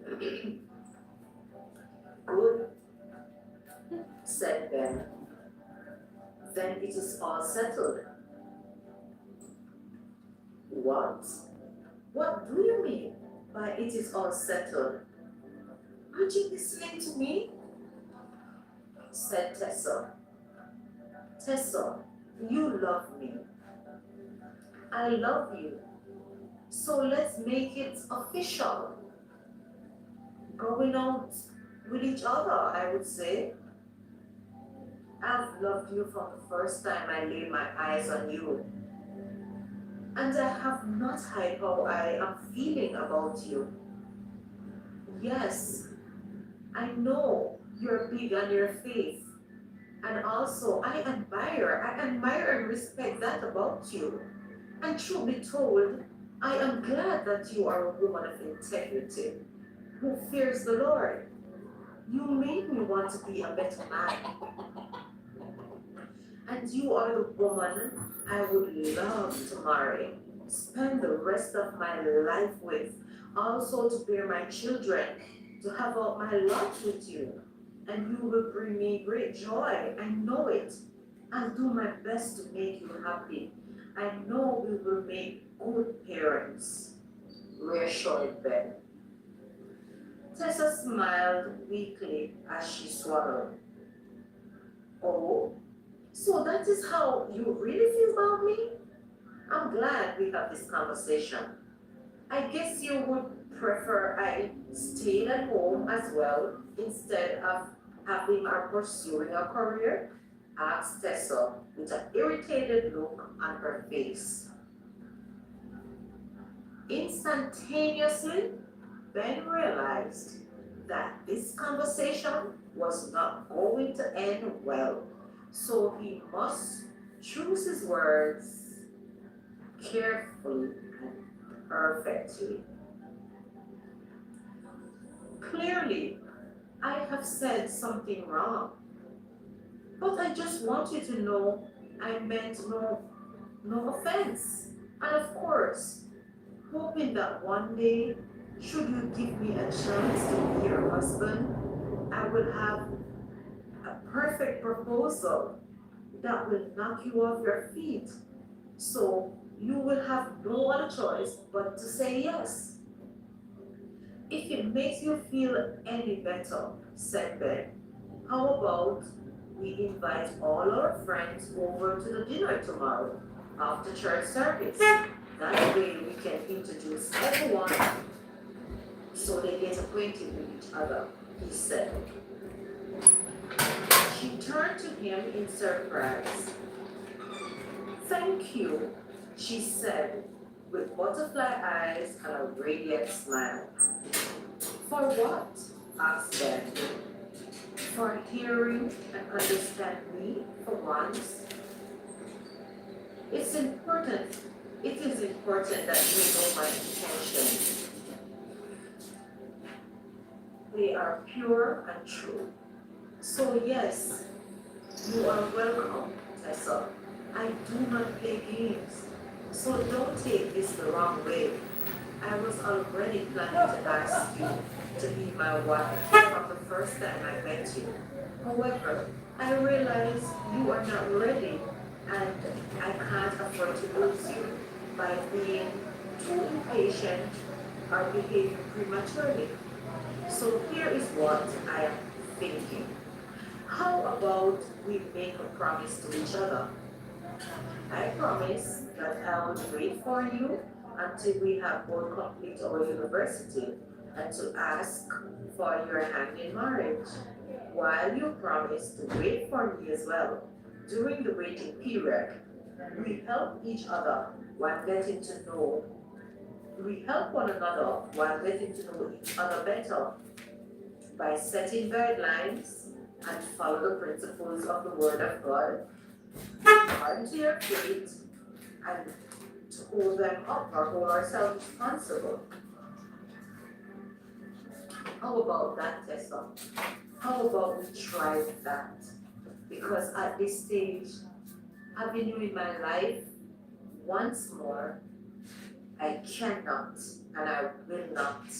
I just cannot afford to lose you, and I cannot bring myself to making the mistake of pushing you out the Well, guys, we have come to the end of another video, and will Tessa agree to make a promise to Ben as much as Ben is promising her that, look, I am willing to wait for you.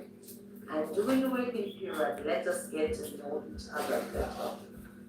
Will she wait or will she get scared again and sever the whole relationship before it really gets started? Well, for you to get an answer, you have to stick around until the next video. Oh, the full And if you password have thing is written for in the video, what are you waiting for? Subscribe, like, and share. And remember, if it's your first time to check out the previous video, then you can understand the story a whole lot better. And like I always say, I can do all things in Christ which strengthens me. Philippians 1 verse 13. So remember, whatever you're trying to do it to the best of your ability. Daddy don't like the cheese Dixie? Nope. You don't? I've seen you get the guava one. It's mine now then. How much time you see them? But you have the one from the cheese one there. Yeah, right, you kind of. There's two up there. You want ice? Crab season over the way. What are we doing with shrimp? Mommy? Father. You know you're under the. Listen, we need to get some ground seasoning. I would like to some. Welcome to For another you. Saturday video. No, that's not possible Saturday. Friday night. It's live. And it's Simply. How about tomorrow before he goes to work? You don't know what to cook tomorrow. I'll cook tomorrow. Thank you. If you want. I'm tired of the heap of Bless you. After you let me crazy go pizza that morning. You love God of pizza, and know that the pizza For those that are coming You in like for to the cook first pizza time, today, we're hungry.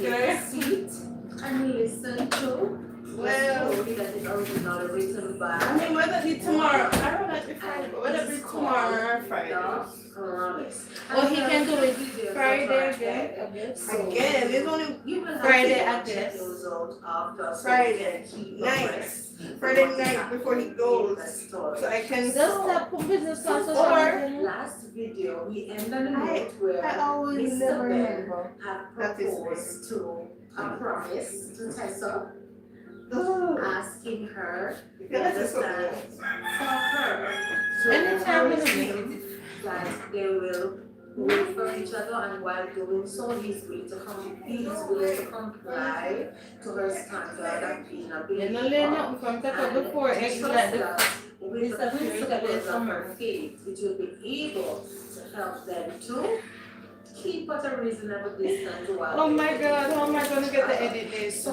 when Tessa So much accepted work. this promise, or Can't did she complain. get nervous and edgy again and went for the hills? So this week we will find out what is her response to the Yeah, question. okay. So let's get right into it. Would you do that for me? Asked Tessa. Yeah, but check it Yes, out. Tessa. Check it out. And You're more. American. That is how much you mean to me, he said. Tessa hung her head. JB trying came to in this hide morning. tears that So would Mr. not Leader, stop Mr. Leader, rolling better down see her face. the video that I This is made. okay, Tessa. From now on, we do what's best for each other, said Ben. He took the hand towel and cleaned her face, then kissed her on the forehead. A few minutes later, Ben settled the bill and gave the waiter a handsome tip. He listened and she spoke, and then she listened while Ben spoke.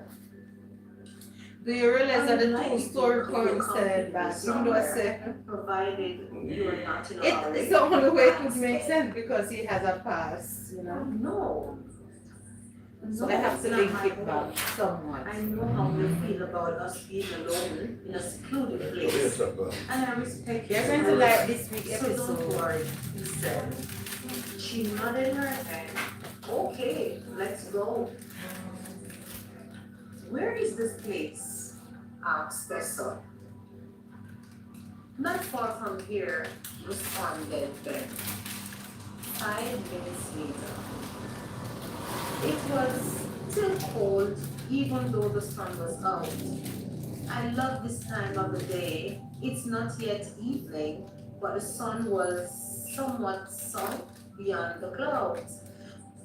I have not thought about it like that before, but I can see why you like it, he said. What is your favorite time of the day? Asked Tessa. The evening, when it's not yet completely dark, Evening, you know, it's watching the evening. sun going down, while the sky changes color Oh my to God, a tint my of lavender and pronunciation. purple. It gives me a sense of American in the turkey. replied Tessa. We're here, said Ben. A sudden pause filled the air. Then said Tessa, this is a jewelry store. Yeah. Why are we here, Ben? Asked Tessa. Calm down, it's not what you're thinking. How about we get a prelude to seal our promise to each other? You can choose whatever object you want it to be, so we can make our promise official, he said. There was another long pause before she responded. It was the first time in a while since Tessa felt like her life was slipping out of control. We need to be a valuable object that we can pass down to our kids, said Ben. Tessa, seriously, Ben, don't you think we are moving too fast? She asked. No, Tessa, Greg I don't moved think we slow, are. but Ben moved Tessa fast. gave him a frustrated glance and murmured, for the love of God, will you be serious, Ben? She said. Okay, all right, maybe, but I know what I want, Tessa, and I'm not one that toy around, he reassured. Okay, yes, I do promise to wait for you. How about a necklace with a significant symbols like the sun and the moon, said Tessa. I think it's because Ben Ben comes with off, delight, Ben is more slipped his confident arms around because Tessa's of his thin upbringing, waist and squeezed her and gently. while Greg, Soon because of after, though he's both wealthy were and from gazing status, with because of his approval at the upbringing, matching the necklaces family in not, their the hands. parents not expressing love outward, Turn and so around, let he's me help more you, the said instinct. Ben. But if you realize he He has placed time Tessa's himself, golden, shiny, gold with more diamonds he glittering around needs the with moon Amor. shape pendant, then placed it around her neck. Do you like it? He asked. She glided her fingers along the smooth, rich embellishment and murmured, "Yes, I love it. It's beautiful." But you know what happened? Excellent. And it I happened must without me say, paying you attention. have amazing taste. Between in Tessa, jewelry, if you Tessa. notice, Tessa Said and Ben. Amora, and it wasn't intentional. Thank you. Tessa But and don't Amora you have think they are too similarities. expensive? Their appearance. She asked. And it wasn't planned at all, you know. Nonsense. And We they end up avoid loving the ever same, paying, their he favorite said. flower are the same. Come, it's your turn. And it is said like, Tessa. Then I- she carefully grabs the necklace happened and positioned without me it really around his remember. neck. And The I think it's slight plain now brush of because her it do make fingers sense against that his skin Greg had once sent loved chills down his Tessa spine. for her qualities, right? And then he quickly falls in moved love. away. Tessa didn't love him back, so he falls in love with Amara. It's only Tessa natural realized because what had happened. Amara and Tessa and have so much in common. She felt reassured And that he had her best interest This is the at thing heart. with writing. It's like Soon certain after, things they were play both out on their way home unconsciously. when Michael called. It's kind of Hello. crazy. Said Michael. Somebody's calling me. Yes, I saw your message. right? When I we don't call it Too busy virtual to acknowledge players. them, said Ben. It must go to Michael at school. Can Sam and I come to your house to watch the match this Sunday? Or futuristic No. network. I will not be there. I have a church service to attend. Babe, are you Followed by prepared that you when and Michael my get that friends. game, it's going to be difficult for What? him to even Are you a focus churchman more? now? Related. And which Babe, friend is I've been that? very, last thought night, me someone and him got and back I and were forth to him friends do a here. little bit more with the revision. Why the interrogation? To Yeah, practice Furthermore, some more. Both you and Sam are invited. I will send you the place and time, said Ben. 2000, specified. Wait up, dude. Invited? Oh, Where? Miss To Salty dinner? Mountain? I am not sure about the church thing, said Michael. Oh, what did you Joke fix the all you horn? want. The Yes, Come on, church. you You are coming Oh. if I have to drag you there. Come on. Laughed So Ben. quickly? Cool. A friend of So, she does that mean you forgive me? Where Kevin Asked work? Michael no, in a pitiful voice. office. Michael, if And I the part did, underneath, would I where be on coming this down? call with you? Yeah. No, we're not. Just know, should you try something like that again, it's a wrap. So remember to bring Sam up to speed, said Ben and hung up the call. I guess that is the famous Michael, asked Tessa, the only one and only. He answered. So what are your plans for the rest And of it's the such evening? a- Ben asked. Honestly, take a warm bath, then the rest is history, I mean, answered you're not even Tessa. talking about the worst case scenario. How about you? Asked Tessa. I have some laundry to fold and a paper to finish, explained Ben. Do you mind if I call to say goodnight? Asked Ben. Actually, I would love that, she answered. Mm-hmm, the 20, This is my stop, provided that they falls said off. Tessa, Whatever. and began to kick the ground with the toe of her shoes, looking down on her feet. Suddenly she thought about hugging Ben goodnight, but quickly decided it was not such a good idea. Do you care to share what's on your I mind? think maybe the I falls in can the see heart. it written all over your face that something's bothering you. With my sis that follow me, Tessa brought her eyes to his. I think Tell me, even he said, placing his hands on her shoulders. think they need. What is bothering you? If you don't say, I can't help, said Ben, with an empathizing look on his face. It's food, like maybe You are, we call it. she began to speak, Formula. taking her time to place Some each nuts word, that look like because this. she knew every word would be measured in such an impactful I mean, moment. flowers. Alright. You're about to leave, and though I know our situation is unique, I don't want to leave your side. Yet I know inviting you in at this time cannot be an option. Neither do I want to confuse you with my emotions. No. But I feel this overwhelming need to be loved by you. Nevertheless, I feel contrite for craving your presence while yearning And for your sis as touch. well, Dora. I can't seem to shake this But longing, what if said Tessa. what if I said Her voice was shaky and her eyes filled with need. She wanted him for I already told him I was once. going. She wanted him, and for once, she was going to do something crazy and entirely out of character. I don't know. As if he read her thoughts, then pulled away from her reach, just for a few seconds. But it was long enough for Tessa to realize Cup soup and something. that what he was doing, but it was long enough for Tessa to realize that was his way of stopping her from doing something she would regret soon after. Them are the one that cry, but let me take it from Tessa, he grunted, iterating her name, trying to remind himself. It's this just that me do time enjoy was listening by about the stories, you protecting know. her. It reminds me of my Realizing what perspective had and how to just go with the present one. transpired, Tessa froze.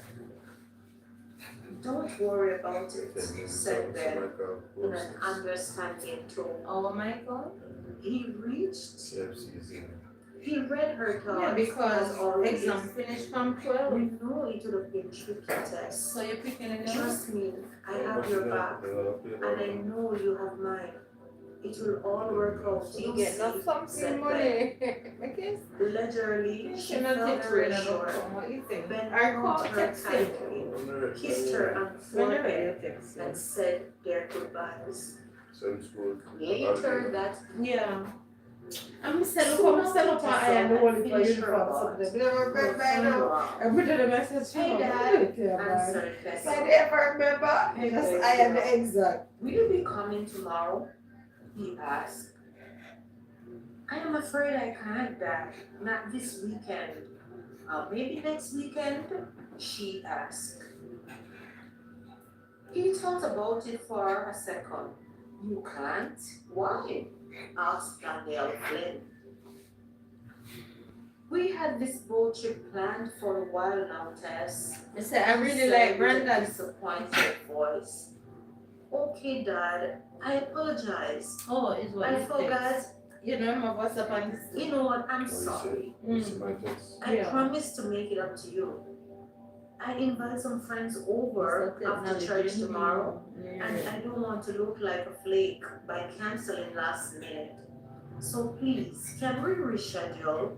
Asked Tessa in a remorseful voice. You do You know what I you're realized? When I canceling listen on about me these first last stories, So you I feel guess annoyed. that makes you a flake? this Asked Danielle.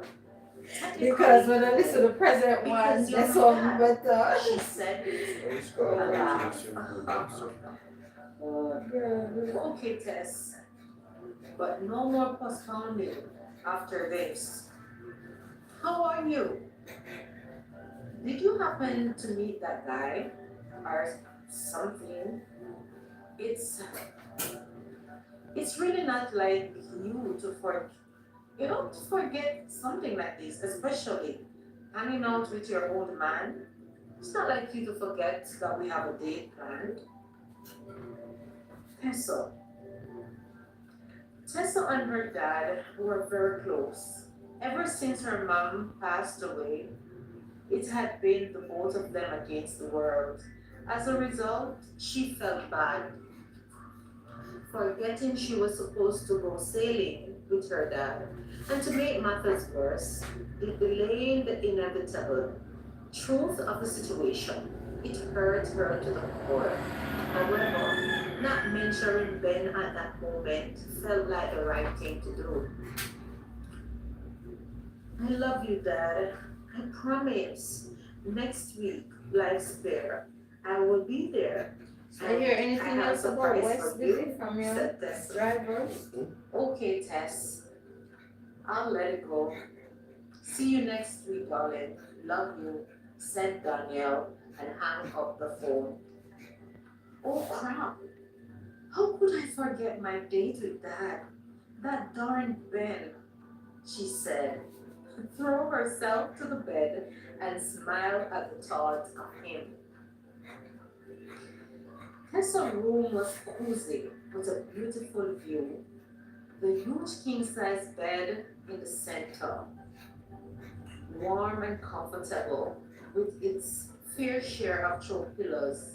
The shining dark brown wood floor, halfway covered with fluffy fox furry rug. Facing a huge personal bathroom next to her walk-in closet. Her grandpa, like the Joneses, did well in Earlier owning on when property JD in come this back, beautiful part they of buy a Cape spread Ridge, in Massachusetts. Pings. They had them on It is sale. useless to Plus when they pretend buy about the and it's I am purple, so indeed they buy about the excited to rug marry from Ben one day soon. Plus, And I do hope and Plus, pray my I dad think will my like your him. mom He is carried on. indeed a likable guy. 2 years Sign ago, up for the if house. someone had Oh, told plus, me, Tessa, when JD come down you to will be when they get interested in new a man bathroom rug at and the age of 20, shower or curtains work head over heels, and I would plastic, rebuke the but not crap out wood. of them. Never did. I'm so grateful it's Ben. He So is that's so not for confident, them, yet gentle, considerate, loving, and kind. I know he tries to hide it, how much he loves God, but every now and then he let down his guard. There is so much more to learn about each other, but I am excited for our journey. He still didn't say anything about his real parents, but he will. It's comfortable for him, thought Tessa. Didn't he say he would call me this evening? Said Tessa. I would do well with a cup of tea. Soon after, Tessa rushed to the kitchen to make herself a cup of Charmaine chamomile. So she told, I need to call Greg before he comes showing up at my house, just to hear the juicy tea of my life. Oh, she Hello? said she wasn't What much took you wanted so long? but she Said said Greg. whenever I'm Sorry, I had an she eventful just she know day. that me So normally please get don't busy start, Greg. coming I'm late in just returning December, her back call, to January said when she wants Tessa. out of the door. So she said, Tessa, so I ever just since me I should have left been you guys, I can't think of That's why anything me I won't else. let me out So the post speak. tomorrow because you know the editing. All right. So, as you know, since then, we met over the summer. It was complicated, so I left without a word, not knowing we would meet again. As you know, we ran into each other. We went for lunch earlier. We realized the bond between us is stronger than ever. And staying away is not possible anymore. So, make a long story short, we got matching necklaces, made a promise to save ourselves for marriage while dating and waiting until after graduation to get married. Should I say yes? Explained Tessa. So let me get this straight. You both promised to each other, said Greg. Yes, basically, responded Tessa. So, is he a believer? Asked Greg. He's getting there, responded Tessa. How are you guys going to manage? You do know it takes at least 12 to 14 years before you both complete this journey of stressful study of becoming doctors. Well, at least until we complete university, about 4 years, we will figure it out the rest of the way, said Tessa. My love, he does look darn good. Yes, he is fairly handsome, seemed like a kind chap. Is he a good kisser? Asked Greg. And judging everything overall, he seems wealthy, so I understand why you lost your darn head or your mind, said Greg. But again, who am I to judge? He said. So, have you told your dad as yet? Greg went on further to pry. Greg. You just know how to spoil a darn good moment, don't it? Greg has Responded spoiled the Tessa. moment. You know what? My granddad seemed to know something or something is up with him. I think both our parents are trying to set us up, to get us together. But little do they know that we need no help. I love him, Greg, and he is a decent man, protested Tessa. It's not like you to let down your guard. And I saw both of you together, so I see that you're crazy about each other. Emphasize an emphasis on the crazy, said Greg. Just be careful, Tess. Let Ben know I'll be watching him, said Greg. Oh Lord, Greg. Come by tomorrow after church. I am cooking dinner for everyone. He and his friend and also we were invited. Beep, beep, beep. What is that darning annoying beep on your phone? Inquired Greg. Oh, sorry Greg, got to go. Ben is calling. And the journey begins, murmured Greg. That's old Greg. Hello. Hi, did you get some rest? I hope I didn't wake you, said Ben. No, I was on a call with Greg, she said. Greg murmured Ben. I heard that. Oh, okay. Just calling, like I promised, said Ben. What should I bring to dinner tomorrow? Anything in particular? He asked. Just bring yourself, she said with a grin. Be careful, Miss Flynn. What you wish for, said Ben in a hoarse voice. Ben stood staring out his window, one hand in his pocket and the other in the phone, each at his ear. Will you take Oh, Sister Blessed is responsibility here. for me bringing myself as I Welcome, have Sister been? Blessed Life He Journey. asked Thank you for in a coming in, low, deep sis. voice. I thought Sorry I had about that. My already head have been down, promised him so doing earlier, some she cutting murmured. to sew. Yes, sorry about that. I just realized that you're Excellent here. answer, Miss Flynn, he said in approval. So, how far down the road do you live? Asked Tessa. 5 houses. 5 houses Thank down you for from coming you. in. Yet it seems it's like you And thank you for the thumbs up. Still can't believe all this is a mere chance, said Tessa. I know, right? Replied Ben. Is everything all right, Ben? She asked. Yes and no, he said. Do you care to explain? Tessa asked. Yes, I am over the moon you're in my life. No, you are so near, yet so far. Come on, I want to try something with you. How about you close your eyes? She asked. Why? Asked Ben. Just trust me, insists Tessa. Okay, they're closed. I I am know you there haven't really and I'm seen sitting. me too much since week. I have some emergency You're work trying to lying push down, through. placing your head on my lap. I am massaging your foot. Alleviate your stress. Slowly, you drifted off to sleep. As you listen to the tone of my voice, as peaceful as a baby. How are you feeling now? Asked Tessa. Scissors them one short more. Actually, Especially it was the relaxing. Maybe it was your voice. The sound of your sweet voice, it relaxes me.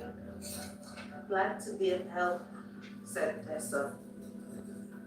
Have you ever been in love before, Ben? Asked Tessa. Ben took a long pause, contemplating the answer. No, not really. Not like I am now, he said. Have you? Asked Ben. Wait a minute. Why do you take such a long pause? Is there something you're not telling me, Ben? I like the fact that you're getting jealous, but no, dear. It was just in high school. I had a crush on some girl, but she rather my friend, so not really. So answer my question, Miss Flynn. How about you? No, no mystery here, she said. What would you do if I had a man in my life, though, Ben? When we met the other day, what would you have done? That would not have stopped me from trying to get you from myself to be totally mine. As you maybe are realizing now, Tessa, you are mine and mine to keep. Guys, so we've come to the end of the story. We'll stop here for now. And if you have reached thus far in the video, what are you waiting on to like if you haven't subscribed yet, and to subscribe and to share the word with your friends, right? So guys, Ben and Tessa, they're on their journey. Yes, Tessa have accepted the promise. And as Ben is once more declaring that Tessa is his and his alone. So as we journey in the story, let us continue to see how far they will go. Will they make it to the altar? Who knows? But as I always say, I can do all things through Christ which strengthens me. Philippians 4 verse 13. So whatever you found in your capacity to do it to the best of your ability. Until another video, we say bye for now.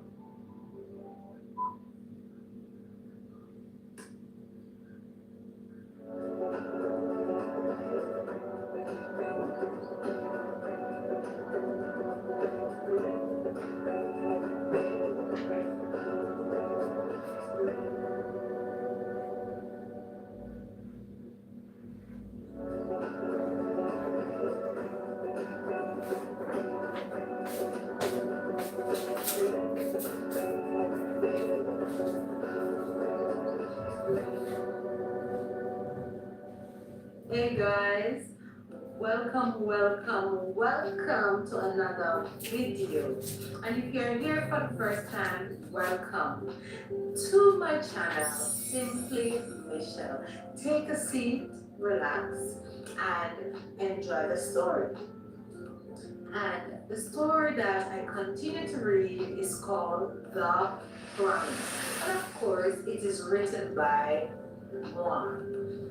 Alright, so thus far, Mr. Ben last video, he was proclaiming and has been proclaiming that, Tessa is his and is alone. And of course, this week we are not going to itch, but we're going right into the video to find out how has Tessa taken it, being self-proclaimed by Ben, being so possessive and all. So let's get right into the story. Tessa was not sure if she should be flattered or annoyed by his response. I know you have gone silent because of what I've said, but Tess, do you mind if I call you Tess? He asked. No, I don't, she said. That's my dad's pet name for me, actually. Great minds think alike, said Ben.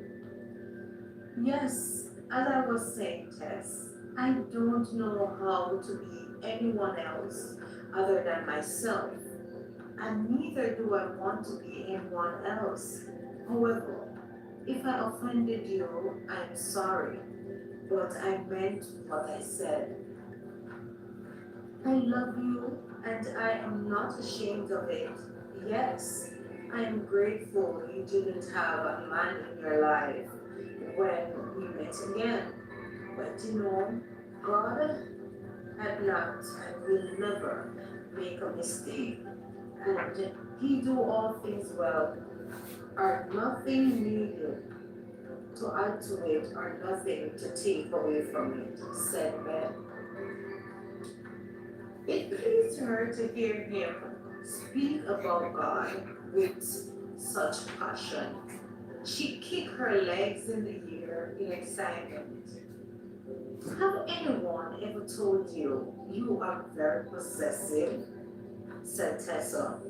Strange enough, I only feel this way about you, he said with a smile.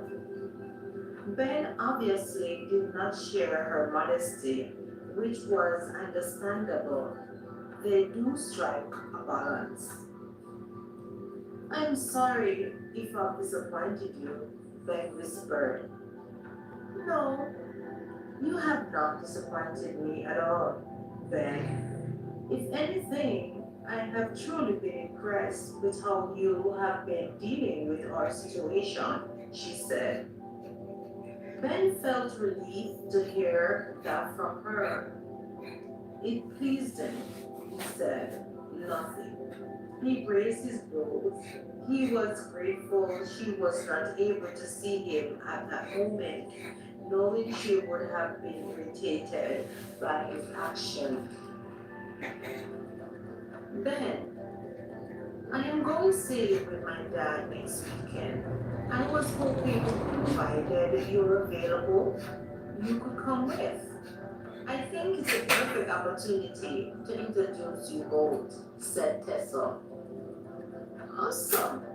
I will make the time, said Ben. Great, said Tessa.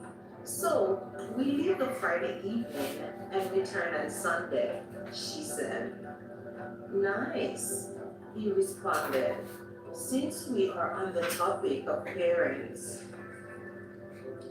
I remember telling you I lost to time, my mom and dad.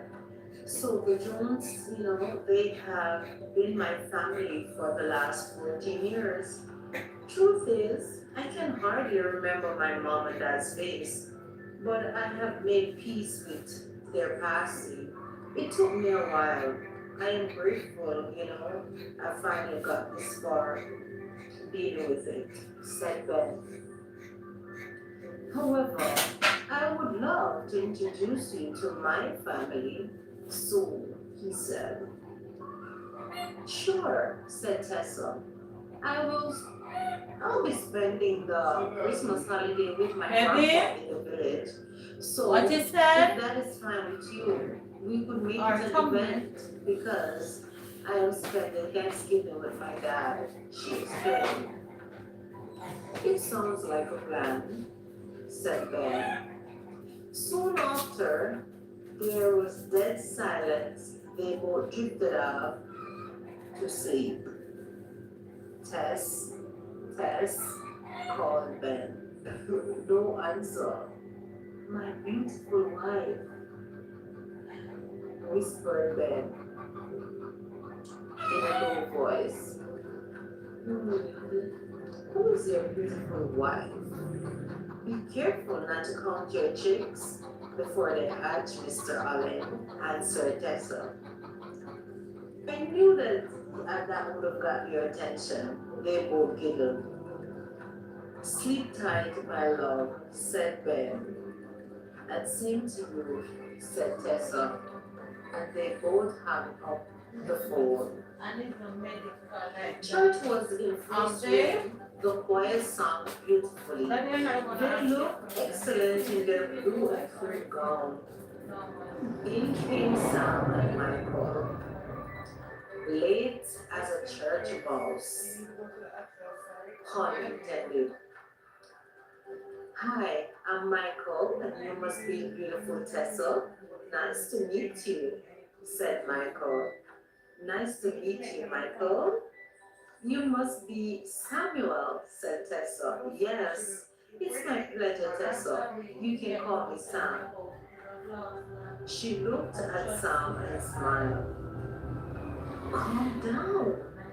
We're still in the service.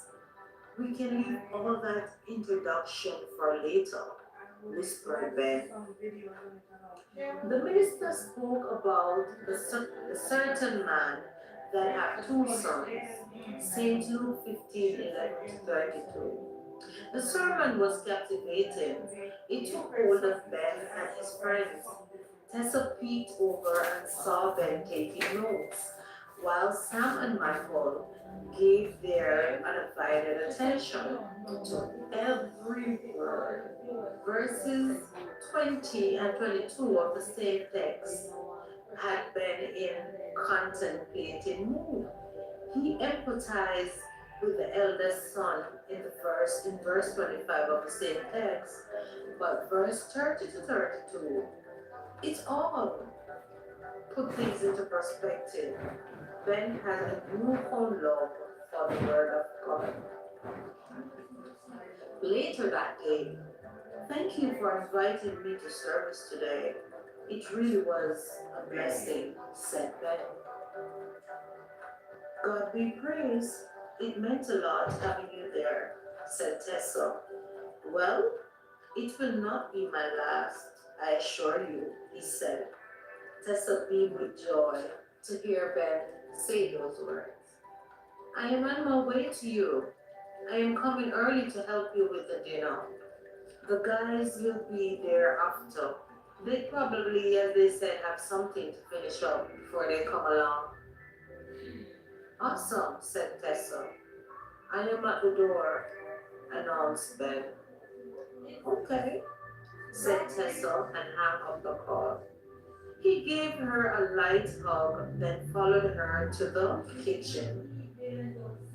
Care for something to drink, Ben? Ben paused for a minute. Don't worry, I know you can't have any alcohol, she said. Thank you, he whispered. Here you go, she said and handed him the glass of strawberry juice. A practical finish with the dinner.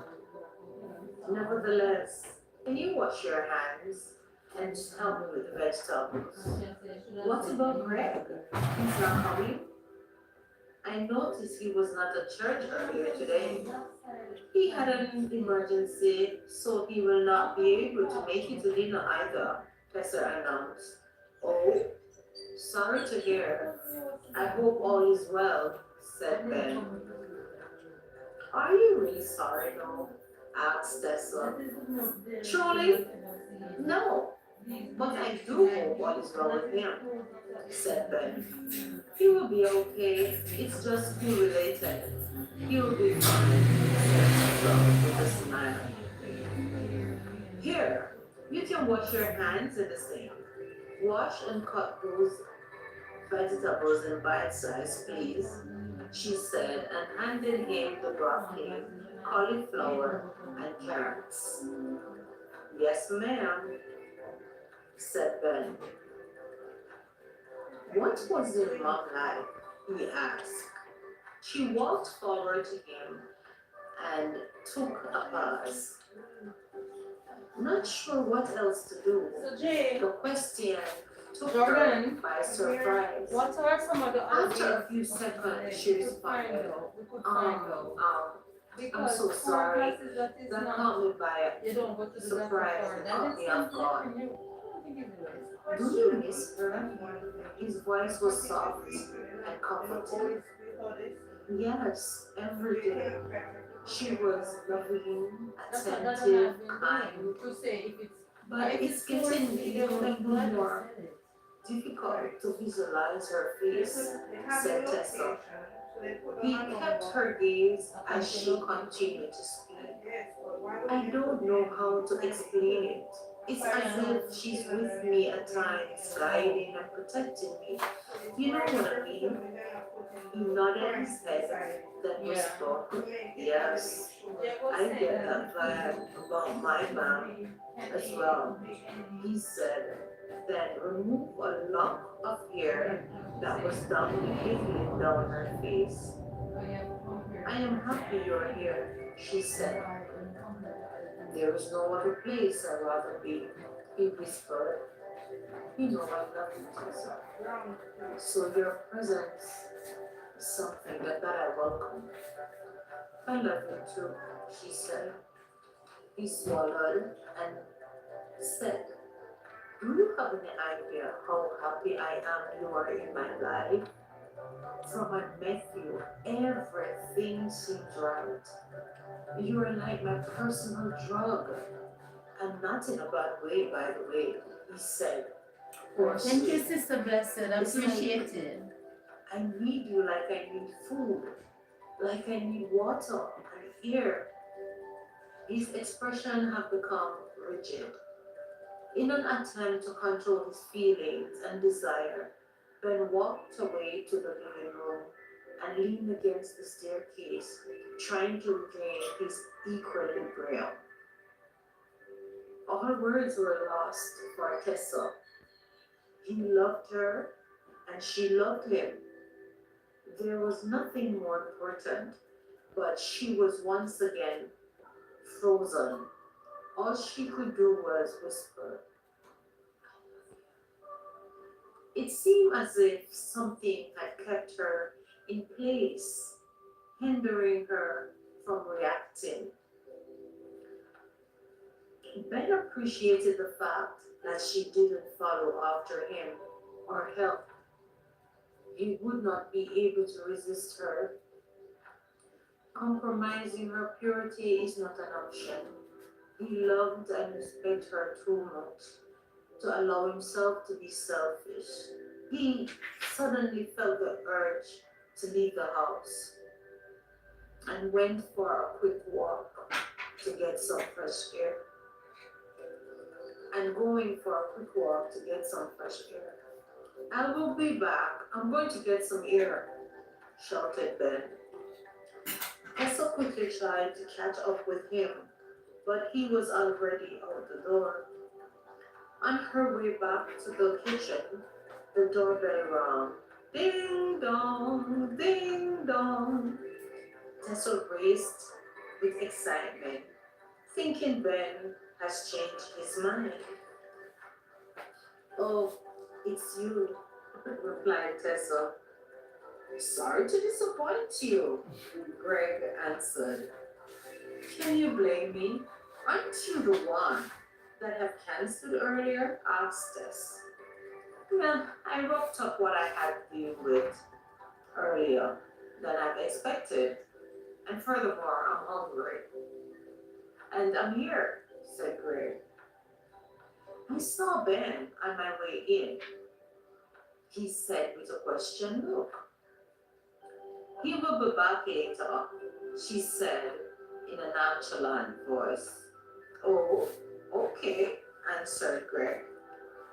Wash your hands and finish up these vegetables for me, please, and stop trying to pry in my life. You're like the gossip column or something. Greg giggled. Ding dong, went the doorbell. I guess the guys are here, said Tessa, and rushed to answer the door. Hey Tessa, we bought Frizz. I tried calling Ben to find out what to walk with, but he didn't answer, so I just really buy this not to come here empty-handed, said Michael. That's all right, Michael, thank you. Hey Sam, come on in, said Tessa. Ben stepped out for a minute. He'll be back soon, she said. Greg, this is Michael, and this is Sam. Hey, nice to meet you, Michael. Same here. Nice to meet you, Sam. Same here. And they're all Ben's buddies. And mine by extension, she said with a smile. Okay. And by the way, guy, Greg is my friend, but keep your business hidden. He's like paparazzi. Greg said, I like the way you defrauded me in front of my face, said Greg, and stretched his hand out to greet the guys with a hearty handshake. Okay, guys, make yourselves comfortable. Dinner will be served in the next 30 minutes or so, said Tessa. Hey fellas, do you mind playing a game of Jenga? Of course, said Michael. Sure, why not? Said Sam. While the guys Are we were having a playing cold Jenga, front, babe? Tessa was in the kitchen putting her finishing touch. It feels to the cold dinner. and outside looks so Barbie, Barbie cold, chicken, Kimberly. stew fish, and pork ribs with vegetable and pasta. Soon after, she checked her phone, wondering if Ben had texted her. Right away, the doorbell rang. Ding dong! I'll get it, shouted Tessa over the laughter. The guys were having an excellent game of Jenga so far. Sam was leading. He was giving Greg and Michael a fine beating. Hey, said Ben. Are you okay? Asked Tessa. I'll be fine, he reassured her and gave her a faint smile. Do you care to help me in the kitchen? Or do you rather to hang out with the guys, there in the den, playing Jenga? I'm not in the mood for Jenga. Maybe later after dinner. Okay, get your hands washed and help me share meat. You can, and I'll do the vegetables and pasta. Ben nodded his head in approval. Tessa reached for the dishes, but her height poses a challenge. Ben moved in, reached above her, took the dishes and placed them in her hands, and said, "You might want to consider relocating them to a reasonable distance," he said. "I know, right?" responded Tessa with a laugh in her voice. "Hey, you do know there is no judgment here about early, right?" she asked. "I know, Tess, but it doesn't make me feel any better. We're doing much better than when we had first met, and I know we will get better with time," she reassured him. Ben thought of the switch. He played it back over 100 times in his mind on his way back. He still don't know where he got the strength to walk away in that moment. But one thing for sure, he knows he will not allow himself and his desire to override the love he felt for her, and knowing that their love is for eternity. He disciplined his feelings by walking away. And he decided if that is what it That's why I don't know takes put it. That's so to deceiving. endure You something. $5,800. And it's not from a medical Yes, professional. we have come a long way. Most of In short them time. good. Soon after, they took up Try to new do it with the episodes thing and down. began to share the So you food. are starting to don't put their own Ben, parents. can you bless the meals, please? What's your Michael laughed while Greg kicked Tessa beneath the table in approval. Some peeked out of one eye to read their expression. Will you all stop becoming like children? Close your eyes and let us pray. Oh, Friday. Said Ben. Heavenly Father, thank you for this Alright, for my Christmas we tree are about to cooking. receive. Bless the hands that prepared it. May it be nutritious to our bodies and provide for those that have not. This day I pray in Jesus' name. Amen. Amen. Amen.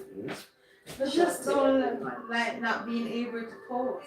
Surely, Tessa, you have outdone yourself with this This This is where you're making the money, so You you are decide welcome, my pack this sponge in. glad you are enjoying it, she said. Mm. Yes, that's all. This bread, Yeah. is rich and savory in flavor. No, I like them on the Right table. off the bowl. With such a ease, complimented Sam I don't know because somebody cook food yesterday, but you know, you can go one. Yes, I agree with you, son. This is my great Commissioner, so. favorite. Commissioner. I see Something you nice? No? trying to Maybe I impress have work, them you know. with all these fancy cooking. Awesome. I have known you for years, yet But it's that the is first paper. I'm getting this Get creative. fine five-star Okay. restaurant. I'm him, neither is not me and Jordan now. You've been moving on convenience, said Greg incomplete. So my boy, Everyone broke out. I'm to show you how much of a child this thing is. You don't know that at some point somebody's gonna. hey, Get ready. You have your ID? The truth is kind of bad, but it's not sin. Protest, Greg. Are you trying to throw scripture at me, Greg? Well, I throw the stone into the pen, and whichever animal squeal that was being guilty. Michael getting so creative. We will help you, said Sam. Speak for yourself, said Michael. Ben gave Michael a stink eye and he changes his mind. I see I'm still on the punishment, said Michael. Serve you right, said Sam. Am I missing something? Asked Greg. Don't worry, said Sam. I'll fill you in later. 30 minutes later, Greg, Michael, and Sam have really kicked it off. They realize that they Yeah, I will close the gate. surprisingly enjoying washing the dishes while freestyles. I guess the three musketeers have found each other, said Ben. They did, said Tessa eagerly. Where did you learn to cook so well? Asked Ben. Thank you, said Tessa. The cooks at the ranch in the village, and plus my dad, we love to cook and hang out together, responded Tessa. Thank you for dinner, by the way. It tasted lovely. And for hosting the boys and I, on their behalf, I just want to say thanks. I really do appreciate it. And furthermore, you know how much I love your company. Tessa giggled. Me know. It's my pleasure, said Tessa. And by the way, it's my birthday, next week Friday. And remember, we're going skating with my dad from Friday evening, and like I said, we return on Sunday, she said. Oh, so I'm August and you are September, baby. Good blessing, said Ben in approval. Wow, I guess we are, she said with a smile. I mentioned my birthday because my dad loved to go all out. And I didn't really want you to be surprised, said Tessa. That's okay. I appreciate you telling me, he said. So, how's school going? Asked Ben. It's fine. Thus far, thank you for asking that way. Tomorrow may be tricky. My sessions will consist of hearing and learning from actual patients on the ward. So, I may have to call you in the night when I get a chance, he said. Ditto, she responded. Hey guys, I got to run. Thank you for dinner, Tess. And take care of her, Ben, until we meet again. Adios amigos, said Greg, and left. Yes, you two lovebirds. Sam and I got to go. We gotta run. Ben, you just live a few houses down the street, so you're on your own, said Michael and laughed. Bless you both. Thanks again for exceptional meal, Miss Flynn, said Sam. It was my pleasure, guys, said Tessa.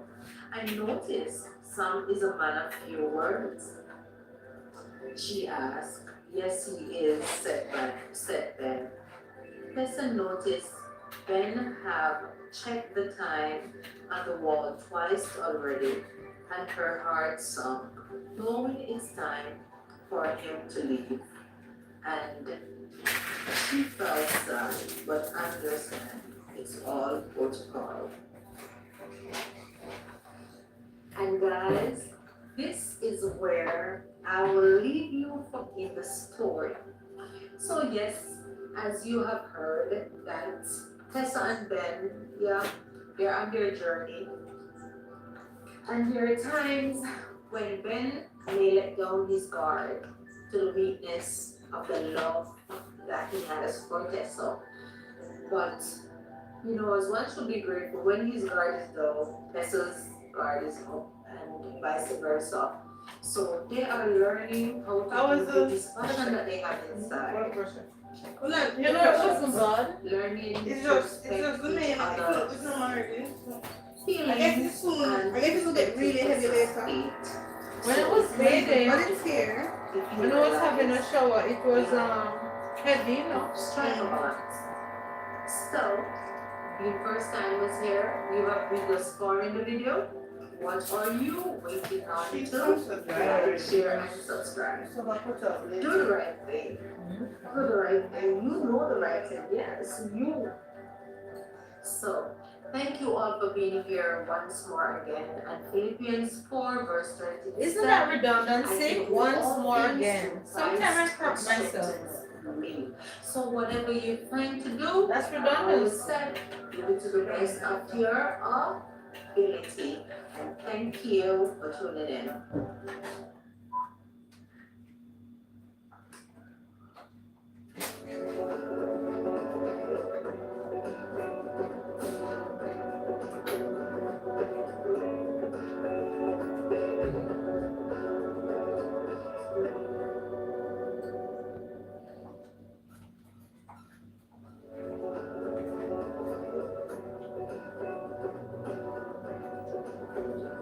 You want edit for me for tomorrow? It's a yes or no. Don't feel stressed. Do you want to edit for me? I don't think I'm gonna get to post tomorrow if I don't edit tonight, and I don't have the time to edit because I have this emergency work to push through. So I was wondering if you want to edit for me, if you can, because it's sudden. I have 3/4 of the pictures already. It's just to do the video. You don't have 3/4. Even when you edit, you have more pictures there too. So no, I won't be as in depth as you, because I take a long time to edit. I don't know, maybe I won't get to post because I have to finish this work. This is why I don't like emergency work, but anyway, welcome it's to not a problem. another It's sudden, so it's video. alright. And if you're here Maybe for the I'll first time, just go welcome to our live, channel, you know. Simply Michelle. And I like the this story I'll this is what I read is can do. called The Promise, and of course it's written by Moi. And thank you guys, thank you to all our subscribers that have been commenting. Appreciate it, see the comments, and God bless you, God bless you. So, we are not going to get, we are going right into the story. Monday morning was a drag as usual, thought Ben. It has been robust on the ward. He enjoys working and learning from the patients. There are 2 lovely ladies at his ward that have stolen his heart. And every morning they look forward to seeing him. Irene and Cheryl, both at the age of 70, they both remind Ben of his late aunt, his father's sister. Every morning, on his way to work, he would buy them flowers. Hey, beautiful ladies, good morning, good morning. He greeted them and handed the roses over. Irene beamed with joy while Cheryl smiled from ear to ear. Thank you, Dr. Allen. They both echoed in unison. It made Ben felt good, knowing he was a student doing just what he loved. How are my two favorite ladies doing today? He asked. I am just peachy, said Cheryl. Good boy. You sure do know how to make an older lady feels good, said Irene. He took both their blood pressure and do their annual checkups. Oh, Michael is here. Daddy, bring him back. After That's seeing nice. their favorite student, I hope he's not late for work. Ben carried on with his usual sessions. It was an eventful Monday. The rest of the week went Oh, by take a so Michael. I'm quickly. coming.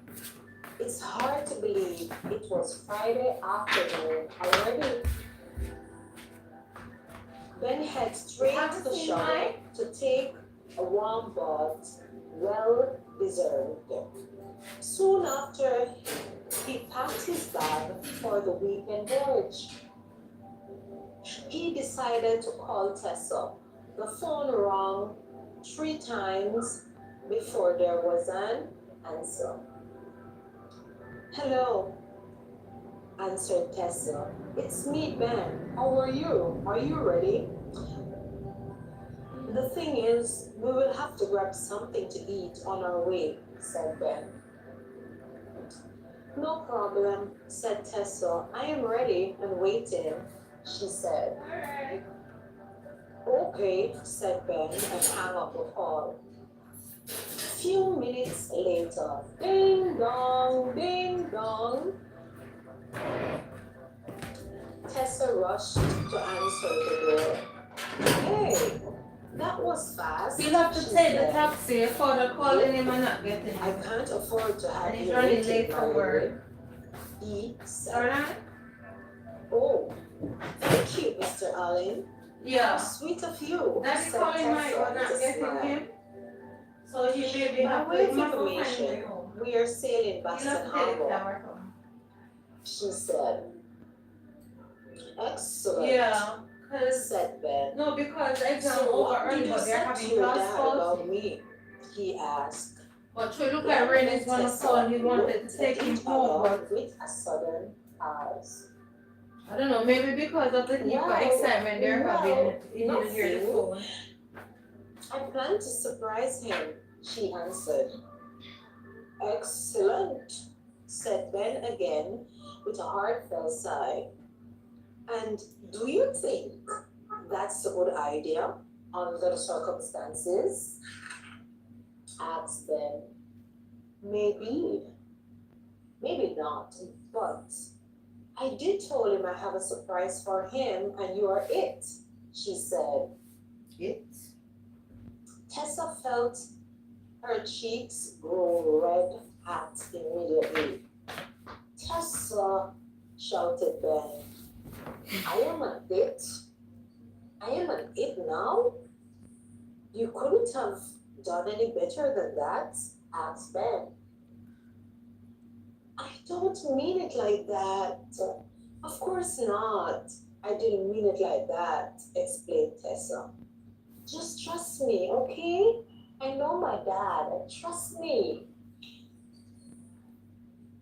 Okay. All right then, said Ben. Right then. Soon after, they both stopped by a nearby restaurant, grabbed something to eat, and filled the tank with gas for the journey. Another 30 minutes later, they reached their destination. A beautiful yacht.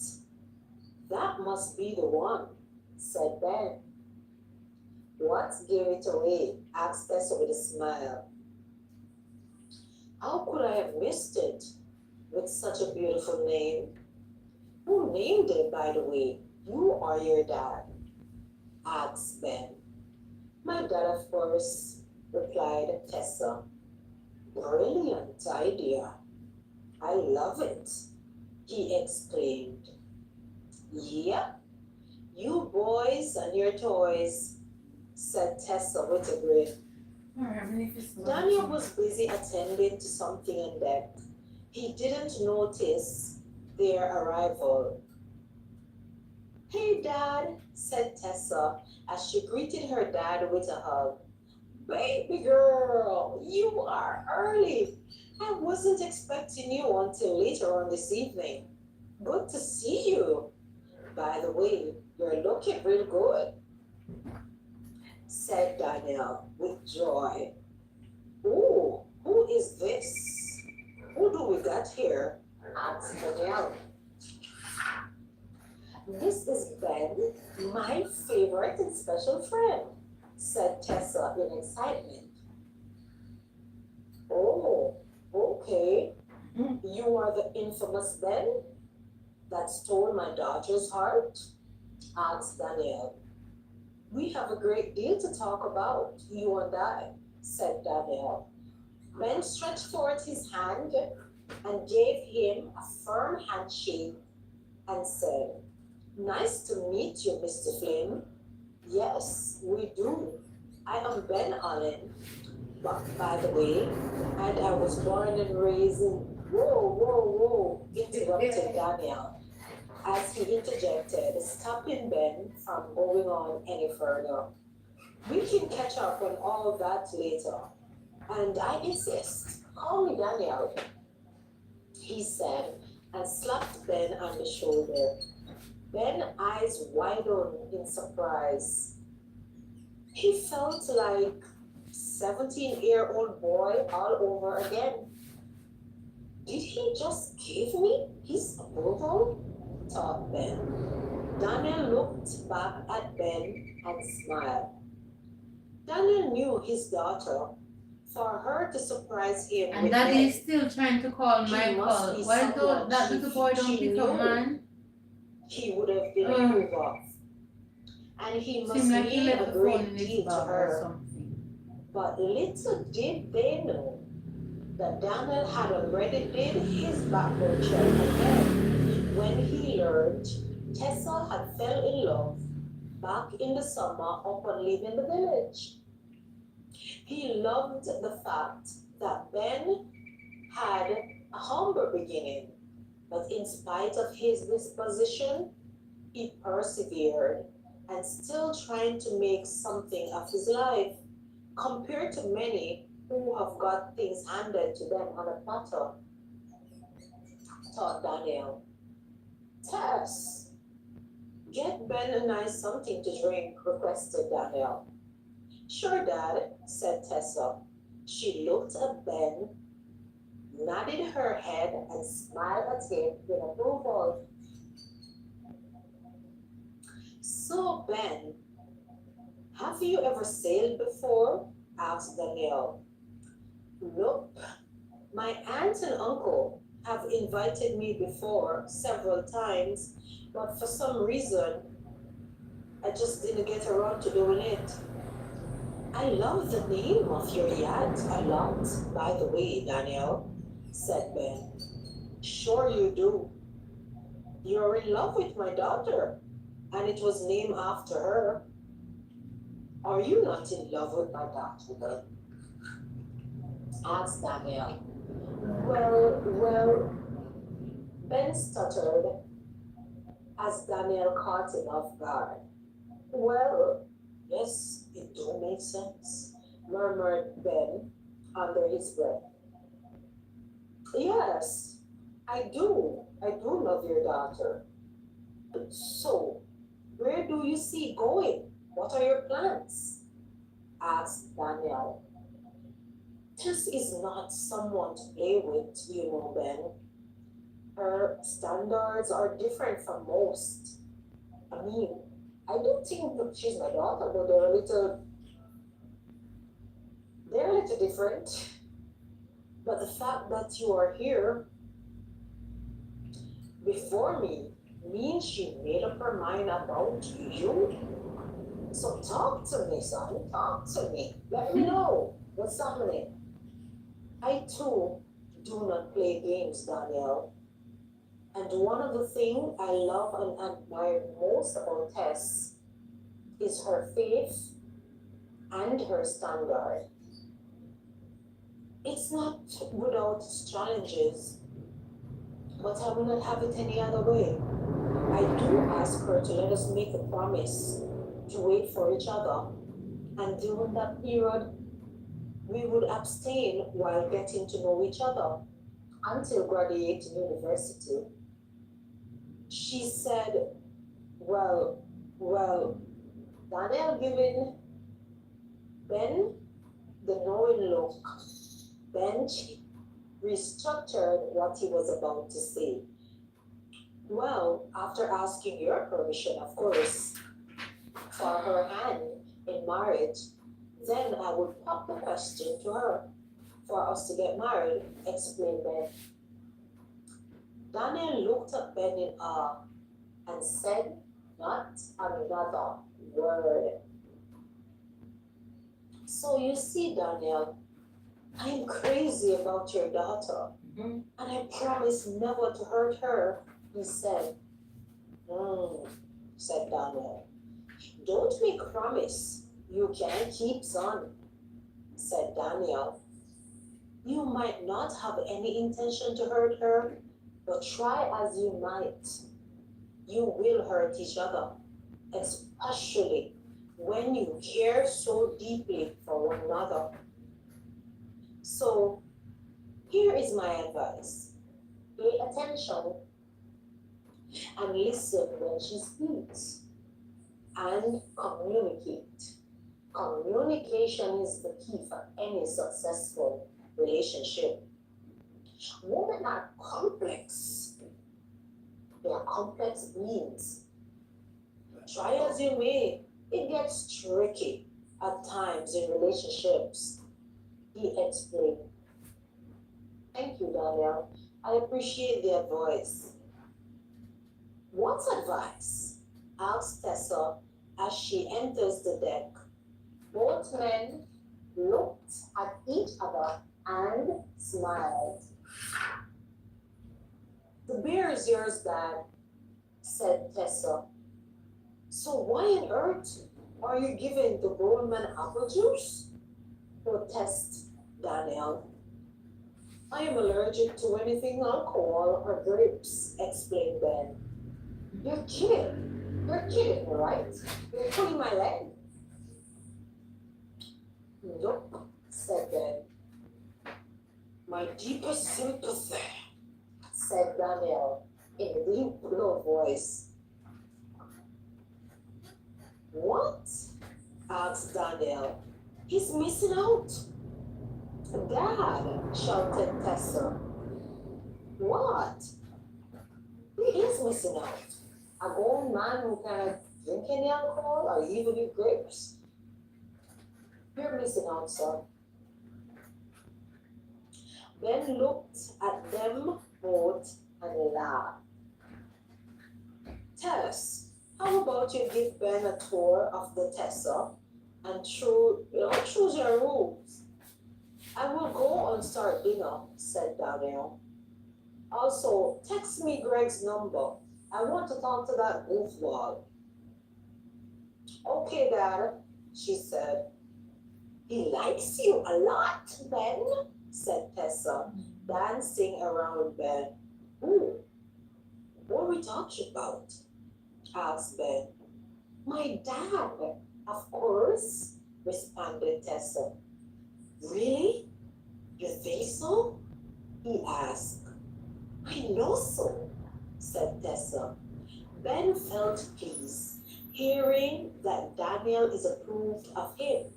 He's not a bad guy himself. I like him. I think I like him a lot. Your dad. All right, enough of the man love, said Tessa. Let's go and get you familiar with this yacht. Why took you so long to answer your dad? This afternoon. So as you may have realized, this is a Benetti Diamond 145 super yacht. It has 4 spacious cabins in there. Let's start from the beginning. It was your day today. Everybody got what they wanted. See you back, Joe. Everyone came. I guess how much? This God, is, it as you pulls know, the The That's sun good. deck Take up your lounge area. You care about the water Spacious bottle? as it is, where we can all hang out. That's so nice. You I'm and glad you I had and our fun. friends. So exam is We have over. plans. I know I it. see So how was the final exam? You know, it hurts in my brain. The upper deck bowl, Not is the hardest. Wash it your hands, has sir. a small pool and a super large studying till area, as you January. can see, set this up. I need a The break. So wait, when are you going back to school? Which Or is they the will main send deck. us the letter? I guess I'll send a And the letter. beach club, of Or course. maybe they sent it for This is the high speed. Yeah. Yes, This is Yeah, she's in the bathroom. set bed. You don't see anything yet. Wash your hands in the It's kitchen. The bathroom is Here not the we only have the place. salon and the main deck. Next, this is where we eat most of I'm getting our one meals. drink. It is the dinette. I guess the money you got, your money's worth. Yeah, I'm primary school. Bed. Well, this is high It's school also now. spacious. Yeah, but I thought it would be the same. Here Oh, we I have understand. Dad's cabin Yeah. on the main deck. She said, big and wide king size bed with flush Your dad carpet was calling you and for a a long rotating time. view with Oh, wide it's all glass what it's called. windows. I'm just Sitting glad he chairs saw you. and a coffee table. I thought you would pick me up. Explain. He was calling because he Truly, realized This that place is like a your school mansion. let over earlier today. So that's really Yes. thought that. This from is where he over now early, lives. since I would have come Since out I early. started university, But he was calling you so he's never nevertheless. stationed. I'm good football. He's always traveling. I know you were so playing Tessa with his football, sad face. So it looked like it was gonna rain. He Logical. wanted to get you home. That Oh. he would live here. You should be And he happy. seems to love the I sea, am. added Ben. Yes, he do love the sea, said Ben, said Tessa. This is his bathroom. And of course, this is the master room that belongs to him. His bathroom. Yeah, The water walking is glass there. door, shower. Over here is the guest VIP. So what's his name, Kate? And by My the church way, sister's son. just a fancy name Anthony? for a guest bathroom where you have the double sink. Just some fancy name, I guess. So everybody had fun today. So much fun. Followed That's- by the guest I mean, that's- VIP cabin Good. on the lower After deck. exam, just And this is a unwind. queen size bed, by the way, with twin So, bedside I thought even, table I wish I was a going. glass window over the bed head, where you have your own view and the spacious table.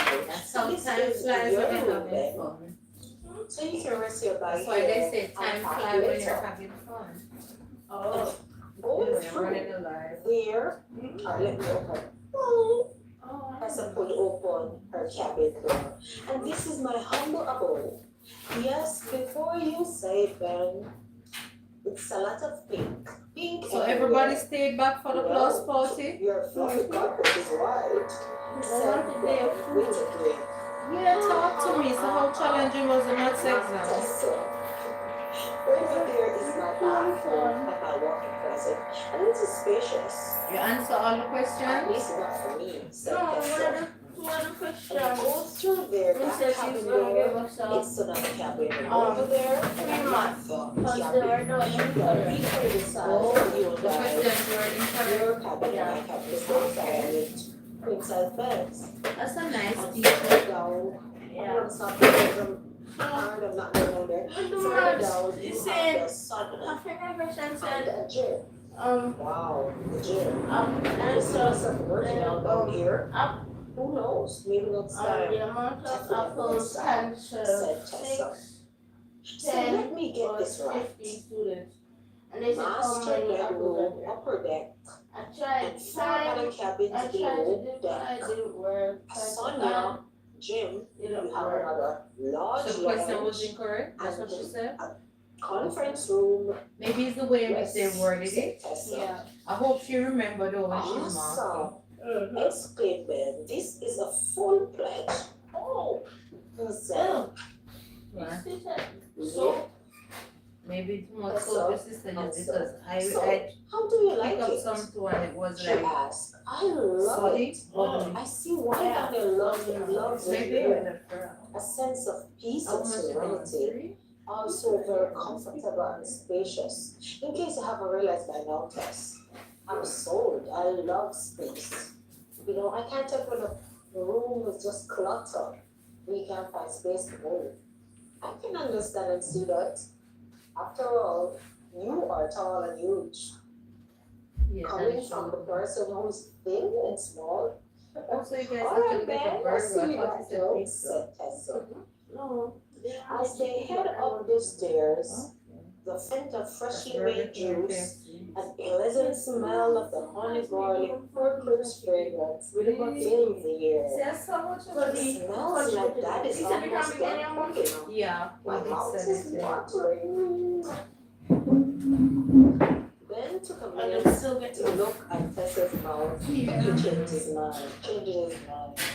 Yeah, that's some watering food right there. It's 1:35. Tessa look in here and knowing look and pull him to come along. Hey Dad, do you want any help? She asked. No quick replied Daniel. Take a seat. Not for those who We're eating on the deck. The table is already set. Okay, Dad, Yeah, said and Tessa. we She gave them this and What's always is when the person 40 minutes. and the life itself, suppose you have Mm, five I'm or five full. person. They said Me each time too, the said person Tessa. comes and goes, Thank you they for a get wonderful 5 dinner, minutes of Danielle, watch. said Ben. And I watched all this No morning problem. was at Answered Danielle. Yes, Dad. 1,700. That was really a nice, delicious meal, said Tessa. Afterwards. Glad you all enjoyed it, answered Danielle. After this video anyway, You have a really cool yacht here, Danielle, expressed Ben.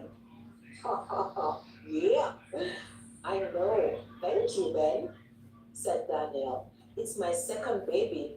It cost me a lot, but it's worth every penny, said Daniel with a big smile on his face. On the morning of Saturday, January 25th, the first Diamond 145 unit was launched by the Vargas Benete. The slipway, the 44 meters long, last category let me see. flop ship was given its baptism in the sea at an impressive ceremony in front of hundreds of spectators, said Daniel. You should check it out sometime. It's on the net. It was very emotional, explained Daniel. Azimat Benete, group president Paolo Vitelli, spoke of a spectacular launch. You can check it out. We should check it out, by the How do way. I smart charge? Daniel urged Ben. The two men have kicked it off over talking yachts. Both men continued to talk yachts, and Tessa become invisible. Ben hung on to every word. You could see he had a sudden interest in yachts. Please, Tessa, seeing his two favorite men so engaged, having the same interest, she slowly got up and leave room without either of them even noticing. So guys, this is where we will stop with the reading for today. And if you have reached thus far, being a first time, my first time viewer, what are you waiting on? Chop the thumbs up and subscribe and share. Share it out, man. And I hope you have really enjoyed the video. And there are previous videos that you should check out so you can see what have been happening and get more familiar with where these characters are coming from and what is their history. And for returning subscribers, thank you, thank you, thank you. God bless you. Love you guys. Continue to comment because I'm reading the comment and I'm seeing what you guys are saying and I'm liking it. Yes, I'm liking it. So, like I always say, I can do all things through Christ who strengtheneth me. Philippians 4, verse 13. And whatsoever you find to do it to the best of your ability.